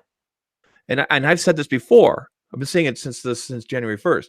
2019 is the best time to buy a 2018 phone. Yeah. And if you really like, for example, okay, if you're a spec junkie and everything like that, everything I'm going to talk about right now, you're not going to listen to me. Okay. But for example, if you were to look at like, for example, the clock speeds and this and that, or the benchmarks, whatever, be seeing, for example, the Snapdragon 845 compared to this year's 855, there's not a lot of difference, and there's not enough for the average user, the average person, even some of the people that are in the chat here, some of the tech people, to even really notice the difference. Like I turned on my Note last night just for fun, still just as snappy as ever. This came out in October. So I think it was Terry Warfield. Yeah. He's returning his S10. He just can't justify going from the Note 9 to the S10. And I absolutely agree and support that, because unless you're like you and I or whatever that want to have the latest and greatest and do the videos and then save your money, right? Well, okay. Look at it. I look at it this way. You can justify anything. Absolutely. Yeah. Oh yeah. I mean, you can just be like, well, I like the color. Like buying a A6400 as a webcam. It's not going to be just a webcam. I had to give you a hard time, man. It's not going to be just a webcam. I wanted something smaller that I could use as a webcam. I still haven't solved the webcam problem. Okay. Back on target. You can't justify anything. Go. Like, you can justify anything. I think a lot of people have come to their senses and have been like, well, I have an iPhone 7, 7 Plus, whatever. It's perfectly fine. And I don't notice that it's running slowly. So whatever. And maybe it's not. But, the argument for buying the latest and greatest phone is not a strong one. No, that's for sure. No. Now I will say that if I was to buy, if I didn't have, if like, let's say I had a S7 and I knew I wanted to go Samsung, I would buy the S10 over the S9. That's a great upgrade. Yeah. From the S7 to Galaxy S10. Yeah, absolutely. Yeah. And, but if you're just sort of like on an upgrade cycle, it might make sense to go with the S9 now. So like I said, you can justify anything. One thing that really amazes me, so I make these videos, I make videos about phones, right? I mean, that's what my channel does. And in the comments of the videos, people are like, "Oh, you're just going to go back to the iPhone." It's like, dude. You never actually left it. You still have it. You still use it. Yeah. I mean, if you watch the video, you would know that I still have the iPhone, and it doesn't make a ton of sense for me to go to a different phone. Right? Now, the S10 is super sexy and I like it a lot. And in another lifetime, I might have been like, well, maybe I'll just, but it's going back. You sound like Jay Leno there for a second. That's terrible. In another lifetime, when I didn't know that I was gonna move on to do this full time, I might have just floated it and said, yeah, whatever. I mean, I'm still paying for phones that I bought 2 years ago. Yeah. And so now I'm just like, well, it is a great phone. My iPhone XS Max versus S10 Plus video tomorrow will delineate a lot of different stuff. And I think people will be surprised at the conclusion that I come to. Because the majority of people are sitting there saying like, well, of course it's the iPhone. Yeah. Is it? I will just have to wait and see. Tomorrow the video will be out. Yeah. Maybe I'll get this stupid fucking camera working. He swore. I did. You know, 2 of our last 3 podcasts have been demonetized. Why? And I don't know. Is it because we said, I don't know. Like, I don't swear. I don't know why. And completely or just limited? The yellow $sign. I don't care because I put them. They're unlisted as soon as we're done. They still get views. Like, people can still go to my community tab on my YouTube page and go from there. People get notifications. People can combine the Twitter thing and go from there. So I mean, this will still get, like, how many views do we have right now? There's 133 people listening to us. So 132 people watching us right now. 135. Okay. So there'll probably be about 1,000 to 1,500 views on this by the time we're done. Nice. But it'll get up to somewhere around 2,500. Wow. That's been the pattern for the past several times that we've done this. So yeah, I mean, I don't think we said anything offensive. I don't think we said anything that would be it's just out of frustration. Yeah. Right. So I don't know why they demonetized, but it doesn't really matter. Like, whatever couple of pennies I might make off of 2,500 views, is not going to be a huge deal. Now, what I worry about is whether or not there's some penalty in the algorithm for being, demonetized. I think Roberto talked about that once, and it wasn't conclusive what the answer was. Right. I mean, we know about doing the whole live stream. I'm not even sure that that's true anymore either, but I still think it's best practices to not leave 2-hour plus live streams on your channel. Yeah. Because you're able to, if you curate your channel, then it's gonna look and make more sense to people who come to the channel. Absolutely. Yep. So, yep. But I mean, going back to what you were saying about the phone devalues and everything like that, like you said, I think if anybody knows they want the latest and greatest, they're gonna come up with a reason why, and that's fine. That's their dollars. But I would, if anybody's truly on the fence about, I can upgrade this year and I can get an S10 and pay X amount and sign for a contract with whoever it is and get the phone, or they can get, the Note or even the Galaxy S9 or the Plus, right, and get it for $0. Depending on your financial situation and your options and everything like that, going from the S9 Plus, for example, to the 10 Plus, except for obviously that extra lens and some software quirks, which, by the way, you'll get One UI on the S9 Plus and everything like that. There's not a whole heck of a lot of difference. You have, fingerprint move from the back to the front, obviously, with the ultrasonic, which, again, we talked about this before. It's a first generation thing. So, don't necessarily get swayed by all the shiny. Really look at the functionality. When you really break down the functionality between the S10 line and the S9 line, they're very, very, very, very, very, very similar, except for some physical changes. Right? Yeah. Well, and the thing is, like, it depends on how you look at your phone. Do you look at your phone as an accessory, something that is part of like your outward going appearance? Or is your phone a thing that you use to access the internet and all that kind of stuff, and you don't really care? Yeah, if you're like, so if you're like some of my friends and family, which is they just care about being able to take, pictures of their kids and their animals, posting to Facebook and Instagram, and they want to be able to text. Right. Other than that, they have a billion other things in their head.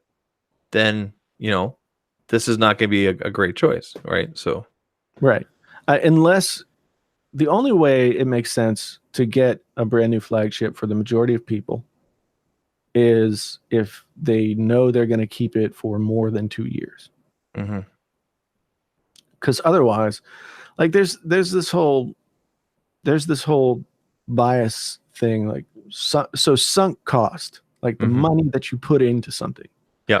So you spend money on a smartphone, right? And you know that every month you're going to be paying if your phone bill along with whatever the monthly cost is for the smartphone, because not too many people just buy phones outright. You feel like that is an investment, right? Like in your head, you're like, oh, I've invested this money. In reality, like it's not an investment until you keep it for a long enough period of time that you would have saved the amount of money that you spent. So it's like I was saying with the car, like I pay the car off and I keep it for an additional 5 years, and then it will actually be worth that's what I paid for it. Right. But buying a home is an investment. Right. But most people don't buy things that way. Most people don't look at a smartphone and say, I'm going to keep this for the next 3 or 4 years. I think they end up doing. Most people don't think about it at all, I'm going to guess.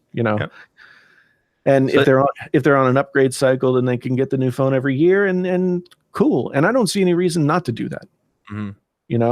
That's a more complicated question than like you and I see it all the time in our comments. Jason, I have an iPhone 6. Should I get the 10s Max? I mean, it's such a complicated question. You're going from old technology that had a home button for. I mean, that's just one aspect of it to something that doesn't. I mean, what's it going to cost you? Are you signing a contract? I mean, there's so many different. Right. There's no. It's not just black and white. There's so many different shades of gray. And something like, and there's a lot of things that people don't think about as well. They just kind of go, oh, the new shiny or anything. That's what I need to get. Well, in actual fact, do you need all that? Do you really need all that power? Yeah, I mean, ultimately, like if somebody came to me and said, "Hey, should I buy? I've got an iPhone 6s Plus, right? Should I buy the 10s Max?" There are many there. Are you dissatisfied with the 6s Plus, and if so, why? Well, I mean, if it bends, then I would say yes. No, the 6s Plus was that was the shot. I know. So, are you satisfied with it? So objectively, the newer phone is better than your phone. However, the newer phone also doesn't have a headphone jack.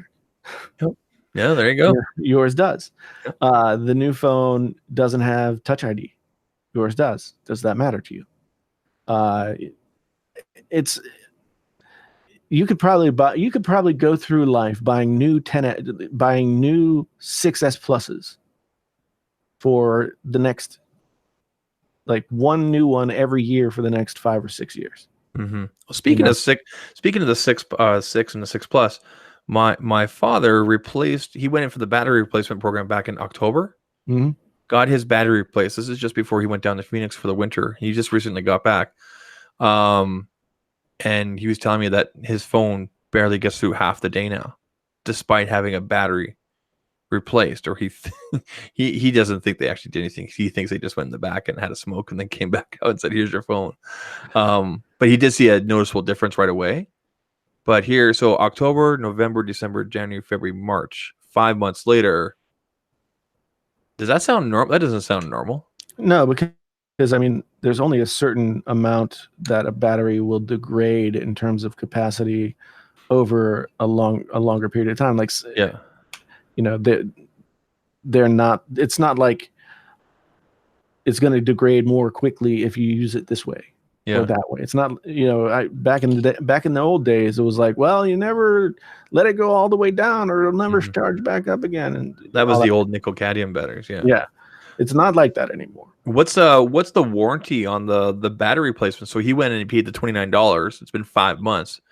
Do you know what was there any talk about what the warranty time was on that? I don't think so. I don't know, honestly, to tell you the truth. It seems to me he should be getting at least a year out of that, like a new battery. Yeah. But at that point, like, so he bought the iPhone 6 and probably when it was first out, right? Yeah, like I don't know how long ago. Yeah. That would have been like 2014. Mm-hmm. Yep. So he's used that phone for 5 years. Yeah. You could easily make the argument that it has more than well, it's met and probably exceeded its reasonable useful life cycle. Yeah. So, and I've had this conversation with him. So he's like, okay, well, what's the newest and greatest out there right now with Apple? And so I've shown him, you know, on the website, and I've shown him in person when we've gone to Best Buy here and there, and he's just like, "Where's the home button?" Like he's just like, "What is this? I don't understand." I'm like, "Dad, you just look at it and swipe up." Well, how does that work? I'm like, "It just works." Yeah. See, this is like what is this sorcery? It's really annoying to me when older people like pretend to not. They're like, it's different than it was before. Yeah, I can't understand it. Yeah. It's like, if you give it a minute, you'll be okay. Like your brain has not calcified to the point where you cannot, you know, imprint new memories. It's a frustration thing for him. And I think there's a lot of people that probably feel like that too. That, you know, they want a home button back or something like that. And I don't want to go down that road completely. But it was. I mean, he understands it now, so now he's on the fence. Like, do I get an 8 or 8 Plus because it still has, or do I go to the new hotness, you know, 10s Max or whatever, right? I would argue. Well, first you have to. I mean, he's had a 6, just a regular 6. Yeah, it's just a regular 6. Yeah, that's a tiny phone. That is, yeah. Right? He's got mitts like me. Yeah. So, if he wants a larger screen, the 8 Plus or the 10R is what I mean. If he really cares about not wanting to join the rest of the world in the 21st century, then he can go 8 Plus. He liked the size of mine. He liked the 10R when I showed him. Yeah, the 10R is, I think, for people who are upgrading from older iPhones, that's the one that makes the most sense because people on fixed incomes and that kind of thing, you're going to say like, oh, this is $1,199. And they're like, wow, I haven't paid that much for medication in like over 6 months, you know, whatever. You know, I had somebody comment on one of my videos, an older woman who talked about how at this point, the people who were the original Apple customers, you know, that supported them through the 80s and into the 90s, they're now at retirement age and working off of fixed incomes. And Apple's prices keep going up. So it's like they're just getting left in the dust. They're just getting left in the dust because they can't continue to support the company that they've supported for 30 plus years, whatever. And that, my friend, that is one of the big reasons that I think the new iPads make a ton of sense. Okay. Yeah. So, you know, you can't afford to buy any of the laptops, right? You're an older person on a fixed income. You have, you know, maybe you have an older phone, and you want to have something that's more current. buy yourself one of those $329 iPads, or get yourself an iPad mini, or $500 gets you a slightly better spec iPad that's going to last you for, I mean, at this point, like, if it lasts you for 3 to 4 years, I mean, that's going to be perfect. So I think Apple, like, in some areas, they're kind of doing this thing where they're like, okay, we see an opportunity to fill out our product line. And we can do that, still make money, but also have more reasonably priced devices that probably will be attractive to people who don't see any need for the upper end. Yeah, and still ultimately own the tablet market. Right. Because really, what else is out there? There is no tablet market. No. I mean, Samsung makes tablets, but nobody cares. They're ridiculously priced, and compared to an iPad, forget about it, right? I mean, they're nice looking. Yeah. And they're super thin and all that kind of stuff. I don't hear anybody complaining about how they might bend, but I guarantee you they would. But yeah, Android stopped developing for tablets like 2 iterations of Android ago. So there's no Android tablets anymore. Yeah, even if you go to the Android like support website, there's nothing on there about tablets. You can't find anything. Right. I mean, so Tech Leathercraft brings up the Surface Pro. I mean, the Surface Pro is a very cool device, and it is a computer more so than a tablet. However, I have had such crap luck with Microsoft hardware. Like, I had a Surface Pro 3 that I used for 2 weeks, and then the headphone jack died. So I returned it. And then I got 2 Surface Books, and both of them had separate issues. So I got rid of those.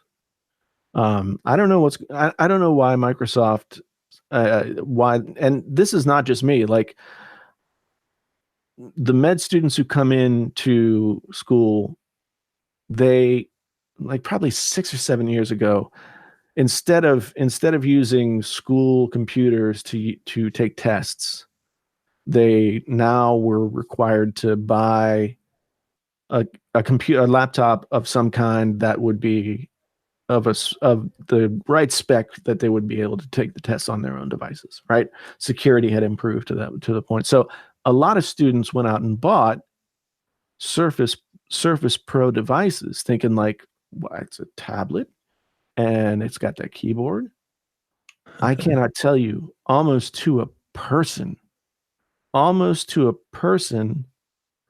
every single student has complained about how much crap the Surface Pro has been to them. Look at Sean's comment. I have to agree. Surface Pro is a laptop pretending to be a tablet. Yeah. I mean, it's a mid-range Windows laptop. Yeah. That can also be a tablet. Yeah, I had a Surface Pro with the floppy keyboard thing for the company I used to work for, and like our email exchange and everything like that was all run through Google. So of course I just ran Chrome on there. If I had any more than one tab open, forget about it. I couldn't do anything. And that was after 2 months of having it. I couldn't believe how ridiculously slow it got. Right. Windows. Right. Yeah, so they got me a MacBook. Yeah. As much as I I look at like the Dell XPS line and I think, oh, those are really good looking, and they've got their own little thing, or I look at a gaming laptop, like MSI has some really great looking gaming laptops that are more powerful too. But I know this: every time I have tried to use a Windows laptop, it has been, if not a disaster, just so freaking annoying. And I've had problems with Apple products, but by and large, the MacBooks work the way they're supposed to, and they do it for a long time. Like, I'm still using a 2015 MacBook Pro at my job, And it's easy to see that I could continue to use that 2015 MacBook Pro for the next like 3 to 4 years. Yeah. So I just got tired of well, my last Windows laptop was it was an Asus ZenBook Pro 15, and basically rendering 4K video killed it. But I mean, I just got tired of it. Every time I turned it on or went to open it, this update, that update, this update, da da da da da. Da. Oh yeah. my god, Windows. And they've gotten better about that. Yeah. But I mean, they're just little weird things about Windows. I mean, Windows is kind of like Android. It's made to work on all different kinds of hardware. Yep. And as such, it's not like perfectly optimized for anything, for any one particular device, right? Whereas because iOS and macOS only exist on iPhones and MacBooks, et cetera, they only have to worry about their own products.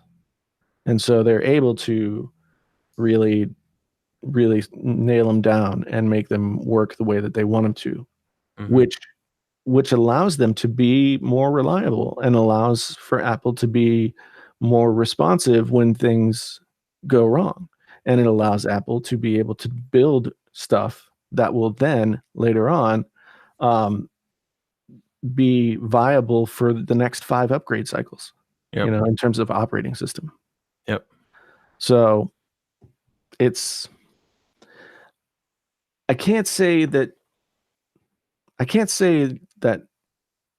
Apple is better than, like, iOS is better than Windows, because I know there are lots of ways that Windows is equally as good or good in a different way. However, I think if you want to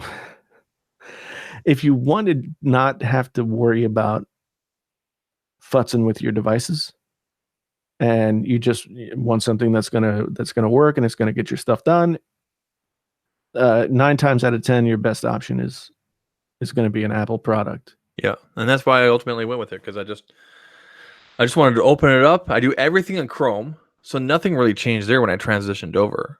Right. It's just been a matter of, and I'm already used to it now, but it was just a matter of getting used to like how the file system works and this and that. And one thing I'll say though, it's plugging and playing with pretty much everything has been 1,000 times easier. But there's some little tweaks here and there, like customizations, this and that, and I wish I could do this, I wish I could do that, and okay, I can't, but it's not like a deal breaker, because it's just overall easier. Like, right. I know that I can turn this on or open it up, and I know, Yeah. right. Well, like J1902 is saying, like, he's got a laptop that is, I think, Jay, that you would probably agree with me that laptop is sort of a unicorn in the Windows world, because the majority of laptops that are out there for people to buy aren't built well enough, or as well as probably your laptop is, right? And they're definitely not built to the spec that your, NVMe 1 terabyte, 32 gigs of RAM, Xeon 6 core, 12 thread laptop is. That's a beast. Yeah. And I'm sure that for your purposes, it absolutely makes sense and works just the way you want it to. That's why when I thought, okay, if I spend $2,500 on a Microsoft Surface Book 2, then my hope, my thought, my expectation was maybe I will have something from the Windows side that will offer me the same sort of stability that I know I can get in the Apple world. But I found that not to be the case. And so it's like every time I make a video about how, like, whenever I say that the inadvertent touches are annoying or anything like that, the people who there are people in the comments who are like, well, you just don't know how to use it. You're not holding it right. Yeah, you just don't know. It's like, you know what? My experience with a product is totally valid. Mm-hmm. And the fact that I'm telling you what it is through a YouTube video doesn't make it so that it's not. Your experience is not everybody's experience, and their experience is not everybody. Yeah, right? I mean, everybody says things like, "Well, I'm not having that problem." Yeah, it's like when my Pixel 3 heated up and almost took off my hand, which obviously is an exaggeration, but it got hot. Everybody's like, "What is this?" Nobody else had that problem. Yeah, exactly. Nobody else had that problem, but I did. Right. And I would venture to guess that at the very least, if I'm having a problem with a smartphone and I'm, somewhat an expert when it comes to smartphones, right? Mm-hmm. Then an average consumer is probably going to be struggling with the same kind of thing. Mm-hmm. Yeah.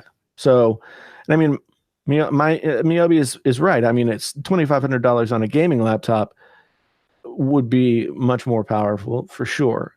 But so, and I looked at the Razer Blades, and those were great looking laptops. I mean, I love black, so the Razer Blade is definitely my speed. However, like I don't feel as comfortable or confident spending that kind of money on a Windows-based machine. That's just me. Like, I'll spend $2,700 or $5,000 on an Apple product and feel pretty confident about what I'm getting. Yeah, as expensive as Apple stuff can be, I'll admit that since getting my MacBook Pro and the iPhone, everything that if I were to drop that kind of money tonight, $19,000 on something, Right. Yeah. I would be confident that it would last me the rest of my life and probably be with me longer than my wife. So you spent how much on it? Yeah. Can you imagine? Well, yeah, I mean, if you did buy that, then if I did, I'd have to pack it up and move down and move in with you. You let me live with you, right? We live in a smaller house now. See, he's totally avoiding the question. No, I mean, we just don't have any room. We've got 3 bedrooms. One is the studio, which I'll sleep in the shack outside. There is a shack. Yeah. So it's not insulated.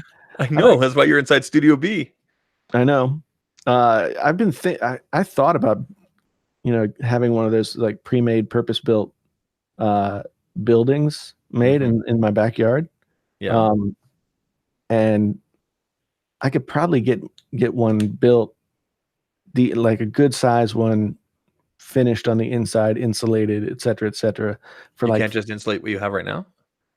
I have to build walls within I have to build walls within walls and go do something about the garage door. Taking out a garage door is kind of scary to me.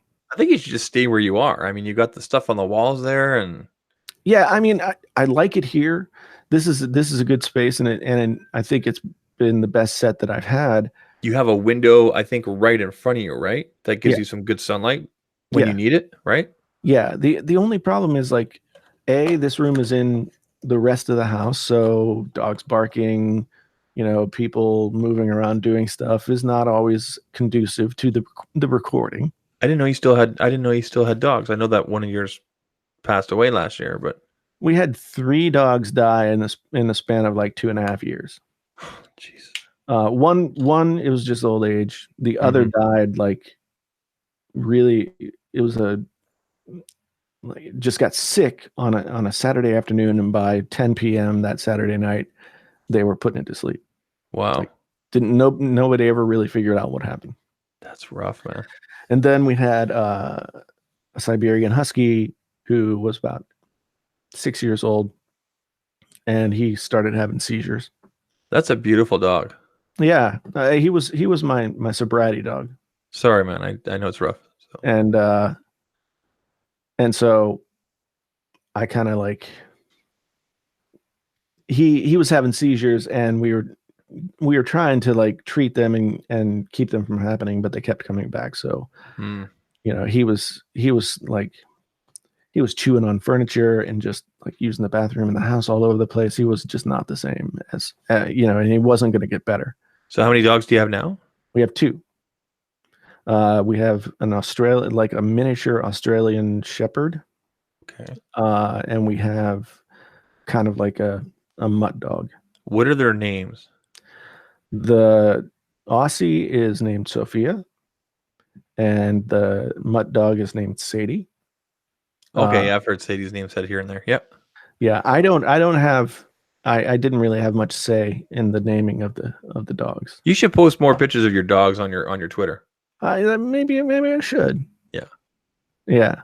That might get me some traction on the Instagram. Well, yeah, people love that. I was thinking about making an Instagram for my cat. My daughter has an Instagram for our cat. Yeah, and it's pretty damn popular, probably, right? No, she doesn't post it enough on there. Okay. Yeah. But man, she's still putting out like 2 and 3 YouTube videos a day. Like your daughter? 4 or 5 days a week. Yeah. Wow, machine. I know. She has one of her Nightcore videos that's got over 7,000 views on it. That's awesome. Yeah, I was like, oh, okay. So Sean Diggs Tech asks, how much would the building cost? I'm thinking, finished inside and out, it would be about like I could probably get it done for $5,000. And of course, there'd still be some work to do once that's done, but I think I could get the building built on the site, $5,000, which isn't necessarily. I mean, that's not very much money at all. So it's a matter of like, do I want to spend $5,000 on working really hard to make that garage space work and doing a lot of that work myself, or do I want to like pay some dudes to come out and put up like a prefab building, or just stay where you are? But I can recreate this in a larger I know. space. And you actually like doing that. You like moving stuff back and forth. I'm amazed how much you get done in a day. Yeah, I do definitely like to change things up. Mm-hmm. So I might build, maybe. I have to see how. Step one, see if I can quit my job and not go bankrupt. You gotta figure that out. Step two will be to figure out where I'm going to take the business from that point. Like basically it's March 19th right now. Yeah, almost the end of March. Yeah, I may be out of my job within 2.5 months. Yeah, I thought you said April or May. Yeah. Yeah, I'm thinking like May 30th, but then I did speak with my boss about it. Mm-hmm. And I told him, like, this is what's happening, this is the direction I'm going. I just want you to know, like, I don't have an exact date or time or anything like that, but I didn't want to just say. So you literally told your boss, hey, I'm thinking of quitting. No, I told him I was leaving. What a great relationship. I'm thinking of leaving your ass, but. Well, I mean, honestly, like, I've been there for 10 years. Yeah. And I'm kind of like the writer in residence, like, so it was, everybody always knew that there were other things more important to me than, like, I liked that job and I was doing that job, but it wasn't like my career. It was a job. It wasn't a career anymore. Right. Is that accurate? Yeah. Yeah. I mean, could it be a career? Could I stay there until I retire? Yes. Mm-hmm. Would that be like, would that like crush my soul? Yes. Not too terribly, but enough that I would really feel it. Yeah. I've always wanted to make my living from the things that I do. Mm-hmm. And so now it looks like I'm going to have that opportunity. It's awesome, man. Yeah. It's good. Yeah. Um, yeah. So we've talked about everything that we wanted to talk about. Yeah, there's nothing. I think we'll hear about new iPods tomorrow. If we hear about new iPods and it's exciting, then I will make a video about it. Either way, we're going to get a video whether you like it or not. That's probably true. That's very true. We talked about new iPads, new iMacs, Pixel, apparent rumors, renders. The only other thing I can think right now in tech right now that kind of caught my attention, but I didn't really read too much about it. Right. Apparently, Huawei is working on a backup software for Android in case they're not allowed to use the Android platform anymore because of all the controversy around them. Okay. I thought that was very interesting. Yeah. They make some great hardware. So true. Yeah. So Miyobi asks, will I leave Iowa City once I quit my job? Well, not immediately. Oh, I wanted to ask you. Well, this is probably a good way to kind of end things off tonight. So I watched. Let me finish. Let me finish answering the question. Sorry. Go ahead. My daughter still has, after this year, 3 more years of high school. So we'll likely. I mean, the plan is that we'll stay here so that she can have that sort of contiguous experience and not have to do something else. And it'll also be enough time that, like, whatever growing pains might happen, as I grow the business, we'll still be in a stable position, like knowing what our income has to be and all that kind of stuff. So after that, I don't think I'm going to want to be here anymore. Yeah, it's just the winters suck too much. We don't really have any friends here. We have people that it's not that we don't have a peer group. Like my friend Mike Carberry, who comes on and hangs out here every once in a while. I think he was on here earlier this evening. I mean, he's a good friend and I get to hang out with him sometimes, but not as much as one might want to hang out with friends. Iowa City is a great town, but I don't know. After a while, it's like, I've been to California now 3 times in the past year, and I keep thinking, like, oh, this is nice. I already feel like a more relaxed vibe just because they don't have snow. And so I keep thinking about that, but I wouldn't want to put myself in the position of having to pay for real estate in California, basically. So I don't know. My wife and I will talk about it. We'll figure something out. But I'd like to go someplace where, I don't think I'm coming to Canada. Come on, man. No. Come on, man. Maybe like BC. Like, we have sections that don't have snow. Well, I know.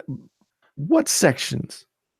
Like Vancouver Island. They get very little snow. Yeah, I know. There are parts of the Okanagan and the BC interior that get very little snow. That's one little island off the coast of... Little? Yeah, I've been there. I spent half a summer there, 1990. It's not that little. Well, I don't know. But okay, so my question for you was this. I watched from beginning to end. I've never watched it from beginning to end. And I'm glad I did now, because back in the day I couldn't, because it was just, I found it boring. I watched Field of Dreams the other day. Oh, yes. It was on TV. There's nothing else on. And I hate watching movies like with commercials. Like I do too. Yeah. So I was like, okay, I'll go through this, right? But I like Kevin Costner. Like my all-time favorite movie of all time ever is still Dances with Wolves. Anyway. Right. So if you build it, you will come. Right, that whole bit, right? How far away are you from the Field of Dreams? Like, because my understanding, and I watched a video on YouTube. Still there. It still exists. It's like a tourist thing, right? Yeah, they have it set up so that there are baseball games and all that kind of stuff. I'm about an hour, maybe an hour and a half away from Dyersville. That would be cool for you to go out there and just. I've always meant to go, but I just haven't done it. So apparently, going there and parking and everything, that's all free. But if you want to go up to the house, there's an admission. Right. So you can park, you can drive there. Obviously, you can park, you can go on the field. You can bring your own baseball bat and glove and everything like that. And then I just thought I think it's really cool that they've kept it all these years. Right. In the state it is. Yeah. I think it's really cool too. And the interesting thing about that movie, the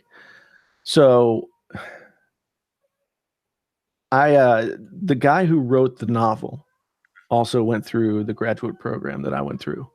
And whereas in the movie, the James Earl Jones character is like, a writer who's been reclusive. In the book, it's actually J.D. Salinger. Okay. So yeah, it's a little bit different. I don't think they could get the rights to J.D. Salinger's name and likeness. So very young Ray Liotta plays Shoeless Joe. Yep. In that character, right? I can't believe how young he was. And then I was thinking back to like Goodfellas. I'm like, okay, he was super young in that. By the way, Goodfellas is still an awesome movie. Yeah, it is. Frederick, thank you for the super chat, and thank you for your kind words. I do appreciate it. Here's someone singing. That's my daughter. Yeah. You got it. I thought it was my daughter because her room's like right here. Yeah, my daughter's doing a video. So yeah, she's getting it done. Awesome. That's great. No, that's awesome. No, I it'll be really cool if you could get out there in the summer when doing some like camera tests or something like that. Yeah, I should do that. I haven't done the tourist thing in Iowa very much at all. So I should do more of that. Yeah. And Field of Dreams would be a great place to do it. But yeah, I think we're done. I think we've done enough damage for this evening. And just over 2 hours. Yeah. Good stuff. Longer than what we normally anticipate. Yeah, we're going to be cutting it down. Any movie recommendations for this week for people to watch? Field of Dreams. Field of Dreams? Okay. Yeah. That would be a good one. Field of Dreams. Okay. What was last week's? Oh, Bohemian Rhapsody. Yeah, that's yes, and I did watch it, and I've stated my opinions. Mm-hmm. Her channel is just called Emily, so I don't know how well the search optimization is for the channel, but she does her thing. So, are you planning on putting any more music on your other channel? I am. I just I haven't had time. As once February started and I had a teaching load as well as doing the videos, I just didn't have as much time. But I've been thinking about what I'm going to put on there. So yeah, I've been thinking about it, and sometime soon I will have more time to do that. Good. So yeah. Anyway, folks, thanks so much for watching, listening, whatever it is that you're doing when you're hearing this. Much appreciated. Thank you, all the folks who dropped into super chats. Thank you for everybody who was just in the chat talking with us. Much, much appreciated. Yeah, this good times. I'm still frustrated, but I'll get it figured out. Anyway, once again, thank you guys so much for being here. My name is Jason, sometimes known as the JTL. This is the Painfully Honest Tech Podcast. Who are you again? I'm Zach. Yeah, Zach Talks Tech. You can go check out his channel if you put ZAK Talks Tech. Mm-hmm. You'll find him. Is it a K on the tech? It's a K. Yeah. Yeah, K on the tech, not a CH. Yeah, it's ZA, or you guys call it Z. I call it Z. Yeah, that's because you're a British subject. British subject. Yeah, it's true. Girl, you know it's true. Yep. Don't do that. You just put that song in my head. Oh, gosh. Milli Vanilli. Yeah. Damn it. All right. Anyway, talk to you guys next week. There'll be a video out tomorrow, probably the next day. You know how it goes. But at any rate, until the next time, I'm out.